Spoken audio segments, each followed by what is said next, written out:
أعوذ بالله من الشيطان الرجيم. بسم الله الرحمن الرحيم. ألف لام ميم. ذلك الكتاب لا ريب فيه هدى للمتقين الذين يؤمنون بالغيب ويقيمون الصلاة ومما رزقناهم ينفقون والذين يؤمنون بما أنزل إليك وما أنزل من قبلك وبالآخرة هم يوقنون أولئك على هدى من ربهم وأولئك هم المفلحون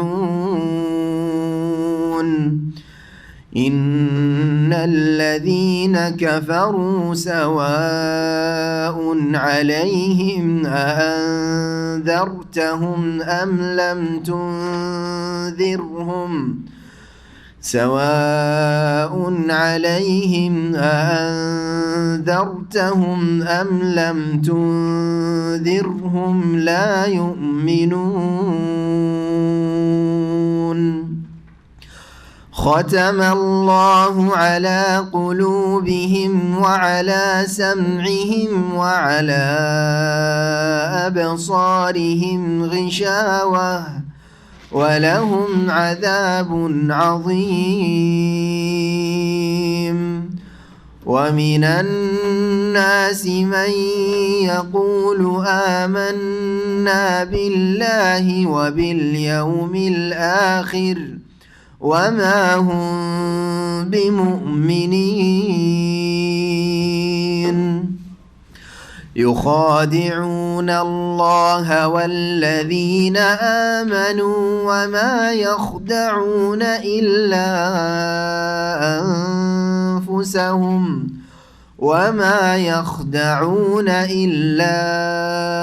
أنفسهم وما يشعرون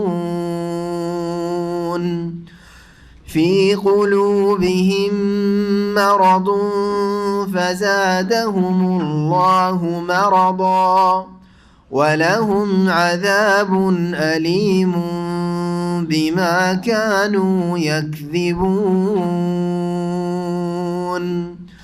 وإذا قيل لهم لا تفسدوا في الأرض قالوا إنما نحن مصلحون ألا إنهم هم المفسدون ولكن لا يشعرون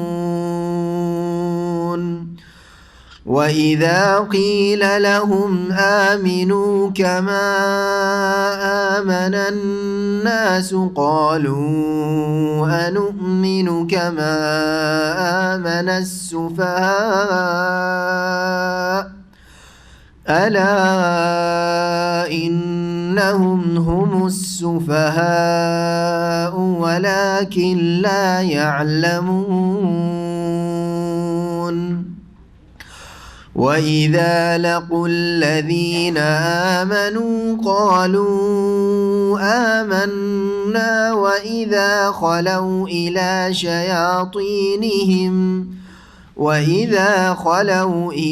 شياطينهم قالوا إنا معكم إنما نحن مستهزئون الله يستهزئ بهم ويمدهم في طغيانهم يعمهون أولئك الذين اشتروا الضلالة بالهدى فما ربحت تجارتهم وما كانوا مهتدين مثلهم كمثل الذي استوقد نارا فلما أضاءت ما حوله ذهب الله بنورهم وتركهم في ظلمات لا يبصرون صم بكم عمي فهم لا يرجعون أو كصيب من السماء فيه ظلمات ورعد وبرق يجعلون أصابعهم في آذانهم من الصواعق حذر الموت والله محيط بالكافرين يكاد البرق يخطف أبصارهم كلما أضاء لهم مشوا فيه وإذا أظلم عليهم قاموا ولو شاء الله لذهب بسمعهم وأبصارهم إن الله على كل شيء قدير يا أيها الناس اعبدوا ربكم الذي خلقكم والذين من قبلكم لعلكم تتقون الذي جعل لكم الأرض فراشا والسماء بناء وأنزل من السماء ماء فأخرج به من الثمرات رزقا لكم فلا تجعلوا لله أندادا وأنتم تعلمون وإن كنتم في ريب مما نزلنا على عبدنا فأتوا بسورة من مثله وادعوا شهداءكم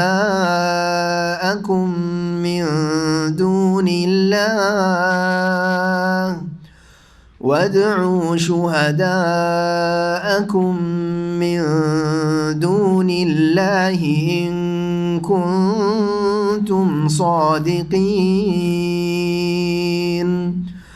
فإن لم تفعلوا ولن تفعلوا فاتقوا النار التي وقودها الناس والحجارة أعدت للكافرين وبشر الذين آمنوا وعملوا الصالحات أن لهم جنات تجري من تحتها الأنهار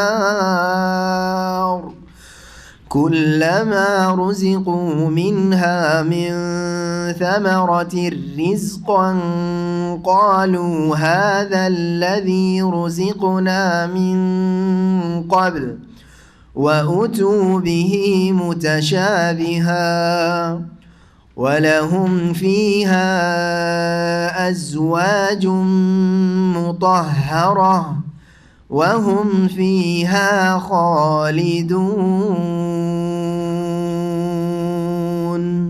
अस्सलामु अलैकुम वरहमतुल्लाहि वबरकातुहू। इन्नल हम्दुलिल्लाह नहमदुहु व नस्तईनुहु व नस्तगफिरुहु व नऊज़ु बिल्लाहि मिन शुरूरि अनफुसिना व मिन सय्यिआति अमालिना मन यहदिहिल्लाहु फला मुदिल्ल लहु व मन युद्लिल फला हादिय लहु व अशहदु अन ला इलाहा इल्लल्लाहु वहदहु ला शरीका लहु व अशहदु अन्ना मुहम्मदन अब्दुहु व रसूलुहु सल्लल्लाहु तआला अलैहि व अला आलिहि व सहबिहि व सल्लम तस्लीमन कसीरा। या अय्युहल्लज़ीना आमनु तक़ुल्लाह हक़्क़ तुक़ातिहि व ला तमूतुन्ना इल्ला व अंतुम मुस्लिमून। या अय्युहन्नासु इत्तक़ू रब्बकुमुल्लज़ी ख़लक़कुम मिन नफ़्सिन वाहिदा व ख़लक़ मिन्हा ज़ौजहा व बस्स मिन्हुमा रिजालन कसीरन व निसाअ वत्तक़ुल्लाहल्लज़ी तसाअलून बिही वल अर्हम इन्नल्लाहा काना अलैकुम रक़ीबा। या अय्युहल्लज़ीना आमनु इत्तक़ुल्लाह व क़ूलू क़ौलन सदीदा युस्लिह लकुम अअमालकुम व यग़फ़िर लकुम ज़ुनूबकुम वमन युतिइल्लाह व रसूलहु फ़क़द फ़ाज़ फ़ौज़न अज़ीमा। अम्मा बाद फ़इन्न खैरल हदीस किताबुल्लाह व खैरल हदी हदी मुहम्मदिन सल्लल्लाहु अलैहि वसल्लम व शर्रल उमूरि मुहदसातुहा व कुल्लु मुहदसतिन बिदअह व कुल्लु बिदअतिन दलाला व कुल्लु दलालतिन फ़िन्नार। अऊज़ु बिल्लाहि मिनश शैतानिर रजीम। बिस्मिल्लाहिर रहमानिर रहीम। अलिफ लाम मीम ज़ालिकल किताबु ला रैब फ़ीहि हुदल लिल मुत्तक़ीन अल्लज़ीना युमिनूना बिल गैब व युक़ीमूनस-सलाता व मिम्मा रज़क़नाहुम युनफ़िक़ून वल्लज़ीना युमिनूना बिमा उन्ज़िला इलैक व मा उन्ज़िला मिन क़ब्लिक व बिल आख़िरति हुम युक़िनून उलाइका अला हुदम मिर रब्बिहिम व उलाइका हुमुल मुफ़्लिहून। अल्लाह रब्बुल आलमीনের যাবতীয় প্রশংসা সুন্নতি খুতবায় ফতওয়াতুল হাজায় পেশ করেছি। তারপরে নবী মুহাম্মদুর রাসূলুল্লাহ সাল্লাল্লাহু আলাইহি সাল্লামের উপর সালাতু সালাম পেশ করেছি। আজকে আমাদের এই মুহররম মাস দ্বিতীয় তারিখ 1439 হিজরি, নতুন বছর হিজরি সাল শুরু হচ্ছে, যেটা হচ্ছে ইসলামিক তারিখ। এবং এই হিজরি সালের প্রথম মাস শুরু হচ্ছে, গতকালকে শুরু হয়েছে, ছিল 1 তারিখ বৃহস্পতিবার। আজকে শুক্রবার, মোবারক দিনে আমরা সবচেয়ে মোবারক কাজ শুরু করছি, তা হচ্ছে রব্বুল আলামিন যিনি সৃষ্টিকর্তা, যিনি সত্য মাবুদ, তার বাণী সম্পর্কে জ্ঞান অর্জন করা। এবং সবচাইতে উৎকৃষ্ট কাজ, সবচাইতে ভালো মানুষ ওই সব লোকেরা যারা কোরআন শিখে অথবা শেখায়। সম্মানিত ওই সব লোকেরা যারা আল্লাহ রাব্বুল আলামিনের কালামের সাথে, বাণীর সাথে, কথার সাথে সম্পর্ক রাখে, শেখার অথবা শিক্ষা দেওয়ার অথবা সেই কিতাবের যে কোনোভাবে সময় দিয়ে, ধন সম্পদ দিয়ে, বিদ্যা বুদ্ধি দিয়ে, সহযোগিতা দিয়ে, সাপোর্ট দিয়ে সাথে থাকে আল্লাহ রাব্বুল আলামিনের বাণীর সাথে। তারা সবচেয়ে ভালো মানুষ। খায়রুকুম মান তাআল্লামাল কুরআন ওয়া আল্লামাহ। তোমাদের মধ্যে সবচেয়ে উৎকৃষ্ট উত্তম মানুষ, ভালো মানুষ যারা মান তাআল্লামাল কোরআন, কোরআন শিখে, কোরআন শিখে, ওয়া আল্লামাহ এবং কোরআন শিখায়। কোরআনের শিক্ষা শুধু এইটুকু নয় যে কোরআন পড়তে শিখেন, এটা তো প্রাথমিক অবস্থা যে কোরআন পড়তে শিখলেন। কোরআনের শিক্ষা শুধু এই নয় যে কোরআন শুদ্ধভাবে শুধু তাজবিদ সহকারে পড়তে শিখে কারি সাহেব হইলেন, তাতে বিশাল কাজ করে ফেললেন, সেটাও প্রাথমিক স্তরেরই কাজ। কোরআন শিক্ষা এই নয় যে কোরআন মুখস্থ রাখা, যেমন ক্যাসেটে, সিডিতে, আজকাল মেমোরিতে কোরআনে কারিম ফুল 30 পারা থাকে, শুধু কোরআন মুখস্থ করলেন, অর্থ বুঝলেন না, এটা কোরআন শিক্ষা নয়। কোরআন শিক্ষার একেবারে এগুলি হচ্ছে প্রাথমিক অবস্থা। কোরআনের আসল শিক্ষা হচ্ছে আল্লাহ রাব্বুল আলামিন আপনাকে আপনার মাবুদ কি সম্বোধন করেছেন, কি বলছেন আপনাকে অ্যাড্রেস করে, যে হে মানুষ, হে আমার সৃষ্টি, হে আদম সন্তান, তোমাকে এই আদেশ করছি, তোমাকে এই বিশ্বাস করতে বলছি, এই কথা কাজ নিষেধ করছি, এটা জানাচ্ছি, এ সম্পর্কে তুমি জানো, এটা মানো, এটা গ্রহণ করো। হয় আদেশ হচ্ছে রব্বুল আলামিনের পক্ষ থেকে যা পালন করা আবশ্যক, অথবা নিষেধাজ্ঞা আসছে, যেসব নিষিদ্ধ কথা কাজ থেকে বিরত থাকা ফরজ আবশ্যক। সুতরাং এই নিয়তেই কোরআন শিখতে হবে যে কোরআনের অর্থ বুঝবো, অর্থ বোঝার পরে যেহেতু আল্লাহ রাব্বুল আলামিনের আদেশ অথবা নিষেধ, সুতরাং যা রাসূলুল্লাহ সাল্লাল্লাহু আলাইহি ওয়াসাল্লাম দিয়েছেন কোরআনে কারীমের আদেশ নিষেধ অথবা তার হাদিসে সেসব আদেশ নিষেধ বিস্তারিত এসেছে, যা কোরআনে সংক্ষেপে রয়েছে, তা পুরোপুরিভাবে মেনে চলব এই নিয়তে, এবং যত বেশি এর গভীরতায় যাবেন, গভীরভাবে কোরআনে কারীমের অধ্যয়ন করবেন, তাদাব্বুর করবেন, তত বেশি আপনি কোরআনের সাথে সম্পর্কিত মানুষ হবেন, সবচাইতে উত্তম মানুষ হতে পারবেন। আল্লাহ যেন আমাদেরকে কবুল করেন এবং কোরআনে কারীমের খাদেম হওয়ার তৌফিক দান করেন। সূরা বাকারার তাফসীর শুরু হবে প্রথম পর্ব। আজকে অনেক কথা বলার আছে, কারণ সূরা শুরু হচ্ছে কোরআনে কারীমের সূরা ফাতিহার পরেই এই সূরা। প্রথম যে বিষয়টি আলোচনা করব সেটা হচ্ছে এই সূরার নাম এবং এই সূরা কোথায় নাযিল হয়েছে, আর তারপরে এই সূরার ফজিলত,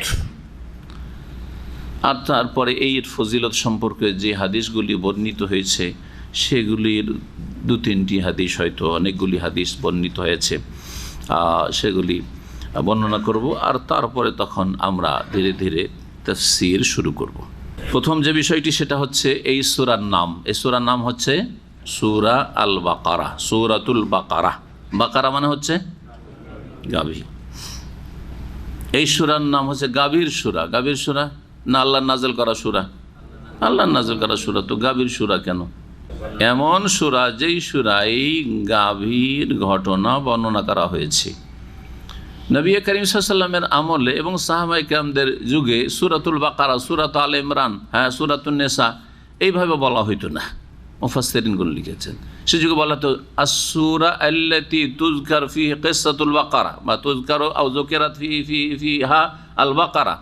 এমন সূরা যাতে গাভীর আলোচনা এসছে, এমন সূরা যাতে গাভী ওলাদের ঘটনা বর্ণনা করা হয়েছে, এমন সূরা যাতে ইমরান পরিবারের কাহিনী বর্ণনা করা হয়েছে, এমন সূরা যাতে নারী সংক্রান্ত মাসাইল বর্ণনা করা হয়েছে, এইভাবে তারা বলতেন। তারপরে ধীরে ধীরে সংক্ষেপ করে সূরাতুল বাকারা, সূরাতুল আলে ইমরান, সূরাতুন নিসা, সূরাতুল মায়েদা এইভাবে নামকরণ হয়েছে। এই সূরা মক্কি জীবনে নাযিল হয়েছে না মদিনায় নাযিল হয়েছে? এই সূরা সবাই একমত, ওলামায়ে কেরাম, মুফাসসিরিনগণ, যে মদিনার জীবনে নাযিল হয়েছে। মাদানী জীবন আর মক্কি জীবন বলতে কি বোঝায়? মক্কি জীবন, হিজরতের আগে যদি 13 বছরে নাযিল হয়ে থাকে তাহলে সেটা হচ্ছে মক্কি সূরা, সেটা মক্কায় নাযিল হোক অথবা কোনো বাইরে গিয়ে সফরে নাযিল হোক। যেমন নবী করিম সাল্লাল্লাহু আলাইহি ওয়াসাল্লাম মক্কা থেকে তায়েফ গিয়েছেন, তো এমন তো কোনো সূরা নেই যে তায়েফি আছে কি? সেটাও মক্কি সূরা, কারণ নবী সাল্লাল্লাহু আলাইহি ওয়াসাল্লামের মক্কার জীবনে নাযিল হয়েছে, হিজরতের আগে নাযিল, যখন তার বাড়ি ঘর পরিবার মক্কায় ছিল, তার কাছে ওহী আসতো মক্কি জীবনে ওই সময়। আর মাদানী সূরা মানে মদিনায় নাযিল হয়েছে না হিজরতের পরে নাযিল হয়েছে? হিজরতের পরে নাযিল, সেটা মদিনা শহরে হইতে পারে, আবার মদিনা শহরের বাইরেও হইতে পারে, আবার বদরের প্রান্তে গিয়ে হইতে পারে, সেটা ওহদে হইতে পারে, সেটা তাবুকের সফরে নাযিল হয়েছে মেলায়, সেটা হইতে পারে অন্য কোনো জিহাদের সফরে, অথবা হজ উমরার সফরে হইতে পারে। বিদায় হজে গিয়েছেন মক্কায়, আছেন আরাফায়, নাযিল হচ্ছে আলিয়াউমা আকমালতু লাকুম দীনাকুম ওয়া আতমামতু আলাইকুম নি'মাতি ওয়া রাদিতু লাকুমুল ইসলাম দীনা। মক্কি না মাদানী? মাদানী, অথচ নাযিল হচ্ছে কোথায়? মক্কায় নাযিল হচ্ছে। জি, এটি হচ্ছে সংজ্ঞার ক্ষেত্রে সঠিক কথা। বলছেন ইবনে কাসির রাহমাতুল্লাহ, ওয়াল বাকারাতু জামিউহা মাদানিয়াতুন বিলা খিলাফিন। সূরা বাকারার সবগুলি আয়াত মাদানী মানে মদিনার জীবনে নাযিল হয়েছে, যাতে কোনো ইখতিলাফ দ্বিমত নেই। এবং মদিনার একটা হচ্ছে শুরুকাল, একটা হচ্ছে মধ্যমকাল, একটা হচ্ছে শেষকাল। এখন যদি কেউ প্রশ্ন করে যে মদিনায় যাওয়ার পরে পরে নাযিল হয়েছে না মাঝামাঝিতে নাযিল হয়েছে 5ম, 6ম, 7ম হিজরিতে, আর না সে অন্তিমকালে শেষ জামানায় নবী সাল্লাল্লাহু আলাইহি ওয়াসাল্লামের বিদায় হজ বা ইন্তেকালের পূর্বে ওই সময় নাযিল হয়েছে। এই ক্ষেত্রে বলছেন যে মদিনার প্রথম দিকে, মদিনায় হিজরত করার পরে প্রথম দিকেই এই সূরা নাযিল হয়েছে। এই সূরায় জিহাদ ফি সাবিলিল্লাহ, সশস্ত্র লড়াইয়ের বিধান নাযিল হয়েছে, সেটা মদিনায় যাওয়ার পরে পরে নাযিল হয়েছে। তারপরে দ্বিতীয় হিজরিতে বদরের প্রথম যুদ্ধ হয়েছে। তবে একটি আয়াত ব্যতিক্রম, গবেষক আলমাদের কাছে সূরায়ে বাকারার সবগুলি আয়াত মদিনার জীবনের প্রথম দিকে নাজেল হয়েছে, একটি আয়াত ছাড়া। ওই জন্য অনেকে ওই একটি আয়াতকে আলাদা করে না বর্ণনা করে সবগুলি প্রথম দিকে নাজেল হয়েছে লিখেছেন। কিন্তু এই আয়াতটি নবী করিম সাল্লাল্লাহু আলাইহি সাল্লামের উপর জীবনের একেবারে সব শেষে নাজেল হয়েছে। নবী সাল্লাল্লাহু আলাইহি সাল্লামের তিরোধানের, এন্তেকালের, মৃত্যু বলা বেয়াদবি নাই, এটা বেদাতীদের কথা। কারণ আল্লাহ কোরআনে কারিমে নবীর মৃত্যুর কথা বলেছেন। হ্যাঁ, আল্লাহর সাথে মোলাকাত করেছেন বলেননি, আল্লাহর পিয়ারা হয়ে গেছেন বলেননি। এসব বেদাতীদের অতিভক্তি বেদাতির লক্ষণ।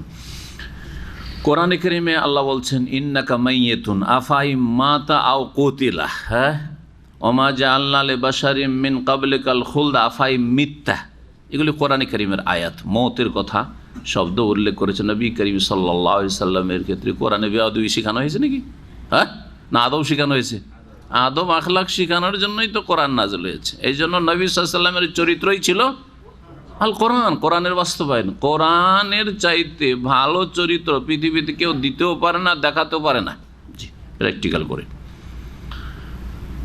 মওত বলা হয়েছে। নবী সাল্লাল্লাহু আলাইহি ওয়াসাল্লাম ইন্তেকালের ৮০ বা ৮১ দিন পূর্বে এই আয়াত নাযিল হয়েছে। কি আয়াতটি? সূরা বাকারা আয়াত নম্বর 281, ওয়াত্তাকু ইয়াওমান তুরজাউনা ফীহি ইলাল্লাহ। তোমরা সেই দিনকে ভয় করো, সেই দিনের যে পরিস্থিতি হবে, সেই পরিস্থিতি অবস্থাকে ভয় করো। সেই দিন যে তোমার দশা হবে, সেই দশা নিয়ে চিন্তা করো। তুরজাউনা ফীহি ইলাল্লাহ, যেই দিন তোমাদেরকে ফিরিয়ে নিয়ে আসা হবে, হাজির করা হবে আল্লাহর সামনে। আল্লাহর কাছে জবাবদিহি করতে হবে, আল্লাহর সামনে দাঁড়াতে হবে। সেই দিন সারা জীবনের হিসাব দিতে হবে। তৌহিদের হিসাব দিতে হবে, সুন্নাহর হিসাব দিতে হবে, 5 ওয়াক্ত ফরজ সালাত ঠিক ছিল কিনা প্রথম হিসাব দিতে হবে মুসলিমদেরকে। দিতে হবে সেই দিন জাকাতের পয়সার হিসাব দিতে হবে, হালাল হারাম উপার্জনের হিসাব দিতে হবে সেই দিন, রোজা সিয়ামের হিসাব সারা জীবনের, হজের হিসাব, হ্যাঁ, কি করেছেন আর কোথায় আপনার যৌবন কোথায়, আপনার আয়ু কোথায় কেটেছে, আপনার পয়সা কোত্থেকে এসছে আর কোথায় সেটা ব্যয় হয়েছে, হ্যাঁ, আপনি কি শিখেছেন আর কি আমল করেছেন। আছে না হাদিসে নবী করিম সাল্লাল্লাহু আলাইহি ওয়াসাল্লাম, লা তাযুলু কাদামা আবদিন ইয়াউমাল কিয়ামাতি হাত্তা ইউসআল আন খামস। অতক্ষণ পর্যন্ত মানুষ পা নড়াইতে পারবেন আল্লাহর সামনে যতক্ষণ পর্যন্ত 5টি বিষয় সম্পর্কে জিজ্ঞাসা করা না হবে। সরতে পারবেন আল্লাহর সামনে, দাঁড়িয়েই থাকবে হাসরের মাঠে। 5টি বিষয়, এগুলো হলো মোটা মোটা সওয়াল। আর একটা আমলের সওয়াল জিজ্ঞাসা তো আছেই। আন উমরিহি ফিমা আফনা, বয়স সম্পর্কে। ওয়ান শাবাবি, যৌবন সম্পর্কে। যৌবনকালে বেশি মানুষ বাড়াবাড়ি করে, হ্যাঁ, রক্তের গরম আছে। ফিমা আবল, কোথায় ক্ষয় করেছে। ওয়ান ইলমিহি মাজা আমেলা ফি, আর জ্ঞান সম্পর্কে। ইলম শিখেছো আর আমল কি করেছো, শিখেছো কিনা প্রথম, আর শিখেছো তো আমল কি করেছো। না, ইলমের উল্টো আমল ছিল। অনেকে আছে বেআমল, জানে কিন্তু কে জানে না কোন মুসলিম যে 5 ওয়াক্ত নামাজ পড়ে না, শতকরা 95 থেকে 98 জন। জি, জিজ্ঞাসা করা হবে। ওয়ান মালিহি, পয়সা সম্পর্কে। মিন আইনা ইকতাসাব, কোথা থেকে উপার্জন। অফিমা আনফাকা, কোথায় খরচ। অনেকে উপার্জন ঠিক করেছে কিন্তু খরচ করে হারাম জায়গায়। অনেকেই খরচ করে ভালো জায়গায়, নিজের স্ত্রী ছেলে মেয়েকে খাওয়ায়, বাপ মাকে খাওয়ায়, কিন্তু হারাম উপার্জন। সওয়ালের জন্য জবাব প্রস্তুত রাখেন, আল্লাহ যেন তৌফিক দান করেন।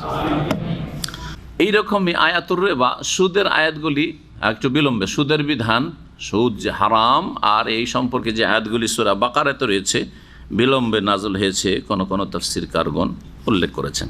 দ্বিতীয় যে বিষয়টি বলবো সেটা হচ্ছে সূরা বাকারার ফজিলত। সূরা বাকারার এত বেশি মহত্ব ফজিলত রয়েছে যা হাদিসে বর্ণিত হয়েছে, সহিহ হাদিস রয়েছে। 7টি হাদিস ইমাম ইবনে কাসির রাহমাতুল্লাহ আলাইহি শুধু সূরা বাকারার ফজিলত বর্ণনা করেছেন। আর 3টি হাদিস বর্ণনা করেছেন তিনি ইমাম ইবনে কাসির নিয়ে এসেছেন, যে হাদিসগুলিতে সূরা বাকারা এবং সূরা আলে ইমরান দুটোকে একসাথে ফজিলত বর্ণনা করা হয়েছে, দুটোর ফজিলত একসাথে বর্ণনা করা হয়েছে। তাহলে টোটাল 10টি হাদিস ইমাম ইবনে কাসির তাফসীর ইবনে কাসিরে বর্ণনা করেছেন যা আমাদের সামনে রয়েছে। তার মধ্যে 2-3টি হাদিস আমরা আলোচনা করি। প্রথম হাদিস মুসনাদ আহমদ এবং সহিহ মুসলিমে রয়েছে, তিরমিজি নাসাইতে রয়েছে, আবু হুরায়রা রাদিয়াল্লাহু তাআলা আনহু থেকে বর্ণিত, আন্না রাসূলুল্লাহ সাল্লাল্লাহু আলাইহি ওয়াসাল্লাম রাসূলুল্লাহ সাল্লাল্লাহু আলাইহি ওয়াসাল্লাম বলেছেন, লা তাজআলু বুয়ুতাকুম কুবুরা, তোমরা তোমাদের ঘরগুলিকে, বাড়িগুলিকে কবরে পরিণত করিও না। কবরে পরিণত করিও না এর মানে কি? বাড়িগুলিকে কবরে পরিণত করিও না এর মানে কি? কবরের ওপর যেমন নামাজ পড়া যায় না বা কবরকে সামনে করে নামাজ পড়া হারাম, ঠিক তেমনই তোমরা কবরের মতো করে দিও না যে বাড়িতে তোমাদের না কোনো সুন্নাত আছে, না বেতর আছে, না নফল আছে, না তাহাজ্জুদ আছে, না সলাতুদ দুহা আছে। যেমন আজকালকার সিংহভাগ মুসলিমদের যদি নামাজ পড়ে সুন্নাত, নফল, ফরজ, বেতর সব কিছু সুন্নাতে রাতে বা মুআক্কাদা, গैर মুআক্কাদা যা কিছু আছে সব কোথায় পড়বে? মসজিদে। এশার আল্লাহ দিলেন 4 ফরজ, নবী সাল্লাল্লাহু আলাইহি ওয়াসাল্লামের সুন্নাত 2 সুন্নাতে রাতে বা 1 রাকাত বেতর, অথবা 3, 5, 7 নয় 1 রাকাত বেতর যদি হতো 7 রাকাতে যত 17 রাকাত নামাজ পড়বে, সবগুলি নামাজ এশায় গিয়ে মসজিদে দেখাবে, মসজিদে দেখাবে। এই 17-র মধ্যে তাদের করছে তাহিয়াতুল মসজিদ নেই, কারণ তাহিয়াতুল মসজিদ তাদের কাছে মৃত সুন্নাত। 17 রাকাত ছাড়া তাহলে যদি সুন্নতি এই নামাজ ধরা হয় তাহিয়াতুল মসজিদ, তাহলে কত হয়? 19 হয়। হ্যাঁ, তাহিয়াতুল উযু যদি ধরা হয় তাহলে 21 হয়। যদি কেউ এরকম করে পড়ে, এক শ্রেণীর লোকেরা ফরজ নফলে কোনো পার্থক্য করে না, নফলটাও তাদের কাছে ফরজ, মুখে বলছে নাম নফল কিন্তু বাধ্যতামূলক। এই লোকেরা নামাজ পড়ে না, মাত্র 7 রাকাত নামাজ পড়ে, হ্যাঁ ফরজ পড়ে টান দেয়, চরম অপরাধ করে দিয়েছে। অথচ যেই লোক এর সাথে হয়তো 17 রাকাত পড়ছে, ফজরের 2 রাকাত ফরজও পড়ে না, তখন কুফরি করে দিল জেহালতের কারণে, বুঝেই না যে আমার ইসলাম টিকলো না, যে 17 পড়েও কোনো কাজ হলো না, যেহেতু ফজরের মাত্র 2 রাকাত ফরজটা পড়িনি সেই জন্য। ইসলামকে ঠিকভাবে বুঝতে হবে, ফরজ 17 রাকাত আগে ঠিক রাখতে হবে, হ্যাঁ, তাহলে সর্বনিম্ন পাস করা মুসলিম 33 মার্ক বলা। আর তারপরে মার্ক বেশি চান না, স্কুল কলেজে মাদ্রাসায় যেমন কিছু ওই রকমের ড্যামেজ ছাত্র আছে, হ্যাঁ, তারা পাশ করার চিন্তায় ফিকিরে শুধু থাকে। যেই দিন পরীক্ষায় 33 নম্বরের উত্তর দিয়ে দিয়েছে, কাজ হয়ে গেছে, আজকে পাশ করে নিয়েছি, আছে না নাই? আমাদের সাথে অনেক ছিল এরকম। আর কিছু ছেলে আছে, হ্যাঁ, যারা 100-তে যদি 1টা নম্বর কেটে যায় সারা দিন সে, হ্যাঁ, বিষাবে, কষ্ট পাবে।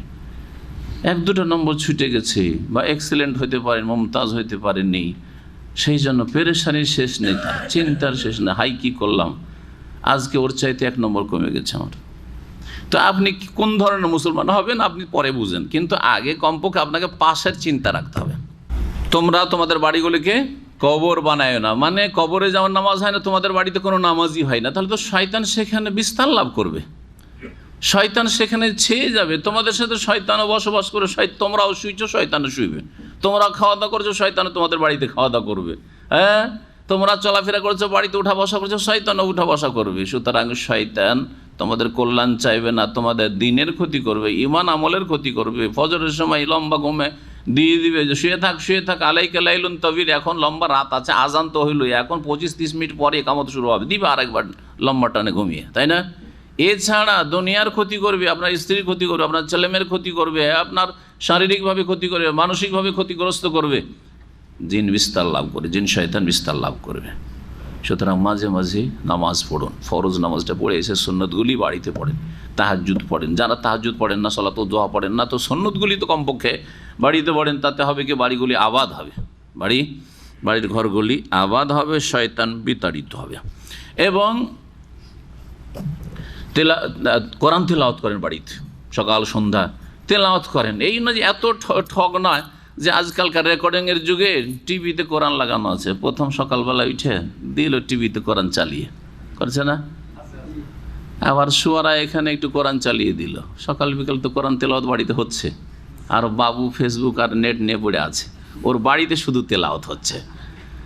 দোকানদাররা তাই করছে, দোকান খুলে মুসলিম, সেলুন খুলে, হ্যাঁ সেলুন খুলে প্রথম কোরআন চালাচ্ছে, তারপরে নোংরা ফিল্ম সারাদিন। হ্যাঁ, মুসলিম দেশের যে প্রচার মাধ্যমগুলি সকালবেলা কিছু কোরআন তেলাওয়াতকারী সাহেবদের, আর রাত্রে গভীর রাতে তখন আবার তেলাওয়াত শুরু হলো। আর সারাদিন ফিল্ম, নোংরা ছবি আর মানুষের চরিত্রকে ধ্বংসকারী সেসব দৃশ্য সব কিছুই দেখাচ্ছে। বুঝতে পারছেন? এগুলি ইসলাম নয় আসলে, এগুলি ফ্যাশনেবল ইসলাম, আজকাল মডার্ন ইসলাম হয়েছে। ইসলামে কিছু আছে, পোশাক টোশাক ইসলামের আছে, আর ভিতরে ইসলাম নেই, ভিতরে সব জাহিলিয়াত বড়। লা তাজালু বুয়ুতাকুম কবরা, তোমাদের বাড়িগুলিকে কবরে পরিণত করিও না, তোমাদের বাড়িগুলিকে কবরে পরিণত করিও না। এটা হচ্ছে প্রসিদ্ধ অর্থ। আরেকটা অর্থ এর কোনো ভাষ্যকাররা করেছেন, তোমাদের বাড়িগুলিকে কবরে পরিণত করিও না মানে তোমাদের বাড়ি ঘরে ভিটে মাটিতে কবর দিও না। অনেকে আছেন এই বেদাতি কাজ করেন, বাপকে এত ভালোবাসে, মাকে এত ভালোবাসে, ওই গোরস্থানে কবর দিতে যাব, নিজের জমি জায়গা নেই, দিল ভিটে মাটিতে এখানে কবর। আর কবর দেওয়ার পরে কিছুদিন পরে বলছে জমির জায়গার দাম তো অনেক বেড়ে গেছে আজকাল, বলছে না এখন কি করো, ফতোয়া জিজ্ঞেস করছে, আমার মায়ের কবর, বাপের কবর বা সিঁড়ি বানাইতে পারবো কিনা, হ্যাঁ এই করতে পারবো কিনা, সেই করতে পারবো কিনা, এখন ওখানে একটা ঘর দিতে চাইছি, বা ঘরের এক কোণাতে একটা কবর, হ্যাঁ বাড়ির পাশেই কবর ইত্যাদি। পেশাব পায়খানা ছেলে মেয়েরা, নাবালক নাবালিকারা সব ওই কবরের উপর করছে, হাঁটছে ওর উপর দিয়ে, গরু ছাগল মানুষ, কবর উপরে চড়া হারাম, নিষেধ, সব পাপগুলি করছে এইসব কারণে। তো তোমাদের বাড়িগুলিকে কবরে, বাড়িকে নিজের বাড়িকে যদি কবরে পরিণত না করা যায়, মানে কবর না দেওয়া যায়, তো মসজিদে কবর দেওয়া যাবে, মসজিদের বারান্দায় কবর দেওয়া যাবে? এটা তো ইসলামের কথা না, এটা কাজী নজরুলের কথা, কারণ সে ইসলাম বুঝতো না, সেই জন্য বাংলা ভাষা বুঝতো, কবি হয়েছে, কিন্তু ইসলাম বুঝতো না। মসজিদের পাশে আমার কবর দিও ভাই, মুয়াজ্জিনের আজান যেন আমি শুনতে পাই। হ্যাঁ, এই ইসলাম পালন করছে বাঙালি জাতি, যার ফলে তাদের মসজিদে কবর, মসজিদের বারান্দায় কবর। আল্লাহ যেন হেদায়েত দান করে। ফাইনাল বাইতাল্লাযী তুকরা ফীহি সূরাতুল বাকারা, কারণ যেই বাড়িতে সূরা বাকারার তিলাওয়াত হয়, লা ইয়াদখুলুহুশ শাইতান, শয়তান সেই বাড়িতে ঢুকতেই পারে না, ঢুকতেই পারবে না, ক্ষতি করা তো দূরের কথা। শয়তান যদি না ঢুকতে পারে, যখন দিন, যদি আমরা অনেকে দিনের ক্ষেত্রে গরজ করি না, কিন্তু দুনিয়া কিন্তু তারা বেশি গরজ করে। যারা দিনের ক্ষেত্রে অত সচেতন না, দুনিয়ার ক্ষেত্রে খুব সচেতন, কিন্তু শরীর স্বাস্থ্য, হ্যাঁ নামাজ পড়ে না, কিন্তু এক্সারসাইজ মাস্ট, সকালে 1 ঘন্টা, বিকালে 1 ঘন্টা, আছে না নেই? শরীর স্বাস্থ্যকে ঠিক রাখতে চাই। শয়তান বাড়িতে যখন ঢুকতে পারে না, সূরা বাকারা তোমরা পাঠ করলে, আর শয়তান ছাড়া সেহের, জাদু, টোনা, যেগুলোকে দেশি লোকেরা দুয়া তাবিজ বলে, হ্যাঁ ধোকা দেওয়ার জন্য, শিরকি দুয়া তাবিজ, শিরকি দুয়া তাবিজ শয়তান ছাড়া হয় না। শয়তানের সাহায্য ছাড়া কেউ বান মারতে পারে না। সুতরাং আপনার পরিবার, আপনার ছেলে মেয়েদের কেউ ক্ষতি করতে পারবে না, বাড়ির কেউ ক্ষতি করতে পারবে না, যে জাদু করে রেখেছে, এই করেছে, সেই করেছে, করতে জাদুর তাসিরই হবে না। সূরা বাকারা যদি বাড়িতে পাঠ হয়, তাহলে জাদুর করার চেষ্টা করলেও জাদুর তাসির হবে না, প্রতিক্রিয়া হবে না ইনশাআল্লাহ। এই হচ্ছে সহিহ হাদিস। যে কোনো সূরা পাঠ করতে পারেন, কিন্তু বিশেষভাবে সূরা বাকারা এই ফজিলত। সূরা বাকারা সম্পর্কে দ্বিতীয় আরেকটি ফজিলতের হাদিস ইমাম নাসাই বর্ণনা করেছেন। হ্যাঁ, তাতে বলছেন যে আব্দুল মাসউদ রাদিয়াল্লাহু তাআলা আনহু বর্ণনা করেছেন, ক্বালা রাসূলুল্লাহ সাল্লাল্লাহু আলাইহি ওয়াসাল্লাম, ইন্নাশ শাইতানা ইয়াফিররু মিনাল বাইতিল্লাযী ইউসমা ফি সূরাতুল বাকারা, যেই বাড়ি থেকে সূরা বাকারার ধ্বনি শোনা হয়, তেলাওয়াত শোনা হয়, সেই বাড়ি থেকে শয়তান পালায়ন করে, শয়তান পালিয়ে যায়। বরং ইমাম দারমি হাদিসে আরও অতিরিক্ত বর্ণনা করেছেন, মা মিন বাইতিন তুকরা ফিহি সূরাতুল বাকারা, যে কোনো বাড়িতে যখন সূরা বাকারা পাঠ করা হয়, ইল্লা খারাজা মিনহু শাইতান ওয়া লাহু দুরাতুন, তখন শয়তান সেই বাড়ি থেকে বেরিয়ে পড়ে, পালাতে শুরু করে, কি করতে করতে, বায়ু ছাড়তে ছাড়তে। যেমন আজান শুনলে জোরে বায়ু ছেড়ে পালায়, ঠিক তেমনি সূরা বাকারা তেলাওয়াত হলে সেই বাড়ি থেকে বায়ু ছেড়ে পালায়। মানুষ যখন জোরে দৌড় দেয়, তখন পেটে যদি গ্যাস ফ্যাস থাকে বের হয়, বোঝা গেছে না? তো কত জোরে যে শয়তান দৌড় দেয় যে ওর সব বায়ু বেরোতে থাকে। তারপরে ভয়ও এরকম হয়, ভয়ে অনেকের পেশাব পায়খানা হয়ে যায়, জানা আছে কি নেই? জীবনে কোনো দিন পুলিশ দেখেনি, হ্যাঁ দারোগা পুলিশ দেখেনি, এসছে বাড়িতে, অথবা এরকম কিছু হয়েছে, বা ডাকাত জীবনে দেখেনি, বাড়িতে ডাকাতের সামনে পেশাব পায়খানা করে দেয়, করে না? জি হ্যাঁ। তো শয়তানের অবস্থাটা ওই রকমই হয় সূরা বাকারা তেলাওয়াত হইলে বাড়িতে। সূরা বাকারার ফজিলত সম্পর্কে আরও অনেক হাদিস রয়েছে। আরেকটি হাদিস শোনাই, যাতে সূরা বাকারার আরেকটি ফজিলত কথা বলা হয়েছে, যে সেহর জাদুর কথা বলছিলাম, সেটা হাদিস আছে। আব্দুল্লাহ বিন বুরাইদা তার পিতা বুরাইদা রাদিয়াল্লাহু তাআলা বর্ণনা করেছেন, কুনতু জালিসান ইনদান নবী সাল্লাল্লাহু আলাইহি ওয়াসাল্লাম, আমি নবী সাল্লাল্লাহু আলাইহি ওয়াসাল্লামের কাছে বসেছি, ফাসামিআতুহু ইয়াকুল, তিনি বললেন, তাআল্লামু সূরাতাল বাকারা, তোমরা সূরা বাকারা শিখো। তাহলে সূরা বাকারা শুধু পড়লে হবে না বা চালাইলে হবে না, টিভিতে অথবা আপনার রেকর্ড করে রেখেছেন অথবা রেডিওতে।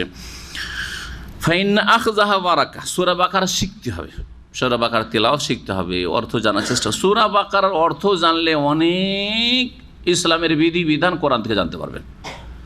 কোরআনে 500-র বেশি আয়াত আছে, যে আয়াতগুলিকে বলা হয় আয়াতুল আহকাম। আয়াতুল আহকাম মানে বিধিবিধান সম্বলিত, মাসলা মাসাইল সম্বলিত আয়াত।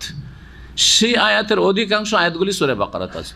এতে আছে হজের বিধান, সিয়াম রোজার বিধান, এইরকম বহু বিধানই রয়েছে যেগুলি আসবে, জিহাদের বিধান, ঋণ করজের বিধিবিধান, লেখাপড়া করে রাখেন, ইত্যাদি ইত্যাদি। বলছেন যে বসেছিলেন নবী সাল্লাল্লাহু আলাইহি ওয়াসাল্লামের কাছে, শুনলাম, তাআল্লামু সূরাতাল বাকারা, তোমরা সূরা বাকারা শিখো। ফাইন আখযাহা বারাকা, যারা সূরা বাকারা গ্রহণ করে, শিখলো, পড়তে শিখলো, শুদ্ধ পড়তে শিখলো, মুখস্থ করলো, অর্থ বোঝার চেষ্টা করলো, যে যতটা কোর্স করতে পারে তার তত বেশি বরকত হবে কিনা। যে প্রাথমিক তো প্রাথমিক বরকত, হ্যাঁ, যে অনেকটা অ্যাডভান্স তার অ্যাডভান্স বরকত। সূরা বাকারা গ্রহণ করলে কি হয়? বরকত হয়, বারাকা হয়। ওয়াতারকাহা হাসারা, আর যদি সূরা বাকারাকে কেউ উপেক্ষা করে, বাড়িতে মাসকে মাস সূরা বাকারা তেলাওয়াত হয় না, নিজে সূরা বাকারা পড়ে না, সূরা বাকারা মুখস্থ নেই, সূরা বাকারা অর্থ বুঝে না পড়লেও, তাহলে সেটা তার জন্য আক্ষেপের কারণ হবে। এমন এক সময় আসবে যখন বড় আক্ষেপ করবে যে এইসব মানুষরা সূরা বাকারার এত ফজিলত হাসিল করেছে, এত নেকি হাসিল করেছে, নেকির পাহাড় তাদের, আর আমার কাছে জিরো, কিছুই নেই। বড় আক্ষেপ, আফসোস হবে। ওয়ালা তাস্তাতিউ আল বাতালা, এবং সূরা বাকারার সামনে জাদুকররা টিকতে পারবে না। আল বাতালা মানে আস-সাহারা, বাতিলপন্থী। বাতিলপন্থী জাদুকর যারা, তারা সূরা বাকারার সামনে টিকতে পারবে না। তারপরে সূরা বাকারা আলে ইমরানের ফজিলত বর্ণনা করেছেন, সময়ের স্বল্পতার জন্য ছেড়ে দিচ্ছি। সূরা বাকারা যাদের মুখস্থ থাকতো সাহাবায়ে কেরামদের, আর সাহাবায়ে কেরামদের মুখস্থ মানে তারা অর্থ বুঝতেন কিনা? তাদের মাতৃভাষায়, হ্যাঁ, তাদের মাতৃভাষায় পুরোপুরি বুঝতেন। আজকালকার আরবদের মতন, আজকালকার আরবরা অনেকটাই বুঝে না, সামান্য কিছু বুঝে। কথা বুঝতে পারছেন না? কারণ 1400 বছরে ভাষার পরিবর্তন ঘটেছে। পুরাতন অনেক আরবিগুলি তারা নিজের মাতৃভাষায় ব্যবহার করেন না, তারপরে শুদ্ধ ভাষায় কথা বলেন না, তাদেরও আঞ্চলিকতা চলে এসছে ভাষায়। যেমন বাংলার আঞ্চলিকতা, বাংলার খিচড়ি করে ফেলেছেন অনেকেই, শুদ্ধ ভাষা বুঝেন না, আর বুঝলেও বলেন না, হ্যাঁ, বুঝলেও বলেন না, অনেকে বলতেই পারেন না। ঠিক তেমনি অনেক আরবরা আছে শুদ্ধ ভাষা বলতে পারে না, শুদ্ধ ভাষা বলতে পারে না, আমাদের সাথে কথা বলতে গিয়ে শুদ্ধ ভাষা বলতে পারে না, কারণ আমরা শুদ্ধ আরবিতে কথা বলি। তখন দেখে যে এ তো অনারব বিদেশি, তখন ফি মাফি করা শুরু করে আপনাদের মতো। যেমন আপনাদেরকে ফি মানে আছে, ফি মানে মধ্যে, হ্যাঁ, মাফি মানে নেই। তো এইসব আরবি বলতে লাগে, তখন একটু তাদেরকে ধমক দিই, বলি তাকাল্লাম বিল আরবিয়া, আরবি ভাষায় কথা বলো। তখন চেষ্টা করে, একটু চেষ্টা করার পরে বলতে পারে না। অনেকে আছে পারে, কিন্তু অনেকেই পারে না। এইরকম আমার সাথে অনেকবারই হয়েছে। আরবি বলতে পারে না, এক লাইন 2 লাইন বলার পরে আবার ফিরে আসছে, হাজ হিলাইসা তার আরবি, এই যে তোমার ভাঙ্গা আরবি, এটা আরবি না, ভাঙ্গা, এটা এই অবস্থা খারাপ করে দিয়েছে তো মুকাসসার। শুদ্ধ আরবি বলো, বলছে আমি শুদ্ধ তো বলতে পারি না। বলি তাকাল্লাম বিল আমিয়া, তোমার মাতৃভাষায় বল, আমি বুঝি, আমি তোমাকে শুদ্ধ ভাষায় জবাব দেব, কিন্তু তোমার এই ভাঙ্গা ভাষা, লেবারের ভাষা চাই না। আরবি পড়েছি, সুতরাং আরবি আরবদের সাথে শুদ্ধ আরবি বলতে চাই, বুঝছেন তো? কথা হচ্ছে যে সাহাবায়ে কেরামগণ পুরোপুরি কোরআন এখানে বুঝতেন। মাঝে মধ্যে কোনো একটা শব্দ তার হয়তো এমন অর্থ রয়েছে যেটা তাদের কাছে পরিচিত নয়, তখন বুঝতে পারছেন না, জিজ্ঞেস করতেন নবী করিম সাল্লাল্লাহু আলাইহি ওয়াসাল্লামকে। তো সূরা বাকারা যাদের মুখস্থ থাকতো তাদেরকে আগে বাড়াইতেন এবং তাদেরকে সম্বোধন করতেন আগে নবী করিম সাল্লাল্লাহু আলাইহি ওয়াসাল্লাম। এই মর্মে একটি বিষয় বর্ণনা করি। নবী করিম সাল্লাল্লাহু আলাইহি ওয়াসাল্লাম একবার সাহাবায়ে কেরামদের মাঝে দেখলেন যে তারা একটু পিছপা আছে, কোনো কাজে এগিয়ে আসতে হবে, দেখছেন পেছন দিকে, যেমন মসজিদে ধরেন পেছন দিকে, এইরকম কোনো কাজের ক্ষেত্রে দেখছেন পিছিয়ে আছেন, তা কোরআন ফাকালা বললেন, ইয়া আসহাবা সূরাতিল বাকারা, হে সূরা বাকারাওয়ালারা, হে সূরা বাকারাওয়ালারা, ওয়া আযুন্নু হাযা কানা ইয়াওমা হুনাইনিন। ইমাম ইবনে কাসির বলছেন যে এইরকম একটা ঘটনা হুনাইনের যুদ্ধে ঘটেছিল। হ্যাঁ, হুনাইনের যুদ্ধে যখন তীর বর্ষণ শুরু হইল, হাওয়াজান গোত্রের লোকেরা তীর চালাতে খুব পারদর্শী ছিল, এমন তীর মশলধারে বৃষ্টির মতো তীর বর্ষণ শুরু হইল, তখন হতভম্ব হয়ে অধিকাংশ লোকই ছত্রভঙ্গ হয়ে পালায়ন করেছিল। বিশেষ করে এই ক্ষেত্রে যারা নিউ মুসলিম ছিল, নতুন নতুন মুসলমান হয়েছিল, মক্কা বিজয় হয়েছে, তারপরে হুনাইনের যুদ্ধ, মক্কা বিজয় হয়েছে, অনেকে ইসলাম গ্রহণ করে 2 দিন 3 দিন 4 দিন হয়নি আর চলে গেছে। নবী সাল্লাল্লাহু আলাইহি ওয়াসাল্লাম হুনাইনের যুদ্ধে যাচ্ছেন, আমরাও যাই, চলে তো গেছে, কিন্তু তীর যখন পড়তে লেগেছে ইমান তার অত মজবুত হয়নি। হ্যাঁ, আজকালকার জন্মসূত্রে 80 বছর 70 বছর বয়স, ইমান এমন দুর্বল যে ও 5 টাকাতে বিক্রি করে দিবে। কথা বুঝতে পারছেন? 5 টাকা যদি গাড়ি ধোয়ার দেয় তো নামাজ বিক্রি করে দিবে। কথা বুঝতে পারছেন? জি, এইরকম 5 টাকা যদি কোথাও পায় তো চুরি করে দিবে, ইমান বিক্রি করে, ইমান বিক্রি করে দাও না। 5 টাকা ইনকাম থাকলে বিদাত করা শুরু করবে, তো মোল্লাদের ইমান বিক্রি। কয়েক টাকা ইনকামের জন্য তাবিজ, কয়েক টাকা ইনকামের জন্য কোরআন খানি বক্সানো, এইসব যে ইনকাম সোর্স। তো যাই হোক, যখন তীর বর্ষণ শুরু, মুসলিমগুলো পালাতে শুরু হয়েছে, আর যখন পলাতক অবস্থা হয় তখন জ্ঞানী মানুষ, তারপরে ইমানদার মানুষও তখন হতভম্ব হয়ে যায়, করবোটা কি। দেখা দেখি তখন মানুষের কি হয়ে যায়, মনোবল দুর্বল হয়ে যায়, যার ফলে পালাতে শুরু করে। অধিকাংশ সাথী সঙ্গীগণ পলায়ন করেছিলেন, অল্প কয়েকজন ছাড়া। নবী করিম সাল্লাল্লাহু আলাইহি ওয়াসাল্লাম তাদেরকে ডাকছেন, বিশেষ বিশেষ বিশিষ্ট সাহাবীদেরকে, ইয়া আসহাবা সূরাতিল বাকারা, ইয়া আসহাবাল বাকারা, হে সূরা বাকারা মুখস্থকারীরা, সূরা বাকারার হাফেজরা, সূরা বাকারা যারা চর্চা করো, লেখা পড়ো, তারা সূরা বাকারায় জিহাদ ফি সাবিল কথা রয়েছে, তোমরা কোথায়? জি, আরও ডাক দিতে, ইয়া আসহাবাস শাজারা, ইয়া আসহাবা সূরাতিল বাকারা, ইয়া আসহাবাস শাজারা, হে গাছের তলায় হুদাইবিয়ার সন্ধিতে যারা বায়াত করেছিলেন নবী করিম সাল্লাল্লাহু আলাইহি ওয়াসাল্লাম, তারা কোথায়? তোমরা কোথায় পালাচ্ছ? তোমরা তো নবী সাল্লাল্লাহু আলাইহি ওয়াসাল্লামের সাথে মওতের বায়াত করেছো, যে মরা পর্যন্ত আল্লাহর রাস্তায় টিকে থাকবো, নবী করিম সাল্লাল্লাহু আলাইহি ওয়াসাল্লামের সাথে থাকবো এবং মক্কার কাফের জালেমদের অন্যায়ের প্রতিশোধ নেব। কোথায় পালাচ্ছ তোমরা? ইয়া আসহাবাস শাজারা লিয়ুনাশশিতাহুম বিযালিকা, তাদেরকে অ্যাক্টিভ করা, সক্রিয় করার জন্য নবী সাল্লাল্লাহু আলাইহি ওয়াসাল্লাম এইভাবে সম্বোধন করতেন। এইভাবে ইয়ামামার যুদ্ধে মুসাইলামা কাজ্জাব যে মিথ্যুক নবুয়াতি দাবি করেছিল, সেই সময়ও যারা সূরা বাকারা মুখস্থ রেখেছিলেন, তখন এই অবস্থাটাই হয়েছিল, কারণ এই অবস্থা খুব করুণ পরিস্থিতি হয়েছিল। সাহাবায়ে কেরাম অনেকে শাহাদাত বরণ করেছিলেন এবং এরা বড় শক্তিশালী ছিল। এই বাতিলপন্থীরা ইয়ামামা এলাকা, নজদি এলাকায়, এই আল খারজ, বর্তমান যে আল খারজ আছে, এই এলাকায় এই জিহাদ হয়েছিল নবী করিম সাল্লাল্লাহু আলাইহি ওয়াসাল্লাম ইন্তেকালের পরে, আবু বকর সিদ্দিক রাদিয়াল্লাহু তাআলা জামানায়। তো সেই সময়ও তাদেরকে ডাক দিয়েছিলেন সাহাবায়ে কেরাম, ফাজাল মুহাজির ওয়াল আনসার, মুহাজিরিন আনসাররা ডাক দিয়েছিলেন, ওনায়াতানাদাউন, একে অপরকে ডাকছিলেন, কোথায় পালাচ্ছ তোমরা? ইয়া আসহাবা সূরাতিল বাকারা, হে সূরা বাকারা ওয়ালা, এগিয়ে আসুন। হাত্তা ফাতাহাল্লাহু আলাইহিম, আল্লাহ রাব্বুল আলামিন বিজয় দান করলেন এই মিথ্যুক মুসাইলামা কাজ্জাবের ওপর এবং তার ভক্তদের ওপর। আল্লাহ রাব্বুল আলামিন তাদেরকে নির্মূল করেছেন। আলহামদুলিল্লাহ, এই আরব উপদ্বীপ শিরক থেকে, কুফরি থেকে এবং বেদিনী থেকে আর ভ্রান্ত পথ মত থেকে মুক্ত হয়েছে, তৌহিদ প্রতিষ্ঠা হয়েছে। এবং বর্তমান যুগে যে তৌহিদ প্রতিষ্ঠা হয়েছে সৌদি আরবে, যেই শাসক তৌহিদের শাসক, সুন্নাহর শাসকের মাধ্যমে আল্লাহ তাদের যেন জাযায়ে খায়র দান করেন। এবং শাইখুল ইসলাম আহমদ বিন আব্দুল ওয়াহাব রাহিমাহুল্লাহ এবং ইমাম মুহাম্মদ বিন সৌদ রাহিমাহুল্লাহ তাদের রুহের মাগফিরাত করেন, তাদেরকে জান্নাতুল ফিরদৌস দান করেন। আল্লাহ রাব্বুল তাদেরকে জান্নাতুল ফিরদৌস উচ্চ স্থান দান করেন। তাদের তাজদীদ এবং তাদের সংস্কারমূলক খেদমতে আজকে এখানে তৌহিদ আর সুন্নাহ দেখছেন, না হলে ভারত, বাংলাদেশ, পাকিস্তানের মতো শিরক ছেয়ে যেত। এখন শুরু করি আমরা তাফসীর। বিসমিল্লাহির রহমানির রহিম, আলিফ লাম মিম, এটি হচ্ছে প্রথম আয়াত। সূরা বাকারার 200 কতটি আয়াত রয়েছে? 86টি আয়াতের মধ্যে প্রথম আয়াত হচ্ছে আলিফ লাম মিম। এগুলি হচ্ছে হরুফে মোকাত্তাত, মানে বিচ্ছিন্ন বর্ণমালা। বিচ্ছিন্ন বর্ণমালা যেমন ক খ বা এ বি সি ডি বর্ণমালা, ঠিক ওই রকমই আলিফ লাম মিম, এই তিনটি হচ্ছে বিচ্ছিন্ন বর্ণমালা, যেগুলি সূরার প্রথমে, বেশ কিছু সূরার প্রথমে এসেছে, বেশ কিছু সূরার প্রথমে এসেছে। এইগুলি সম্পর্কে আজকে বিস্তারিত একটা আলোচনা করব, কারণ এটা হচ্ছে প্রথম আলিফ লাম মিম, আর তারপরে বিভিন্ন সূরায় বিভিন্ন রকমভাবে এসেছে।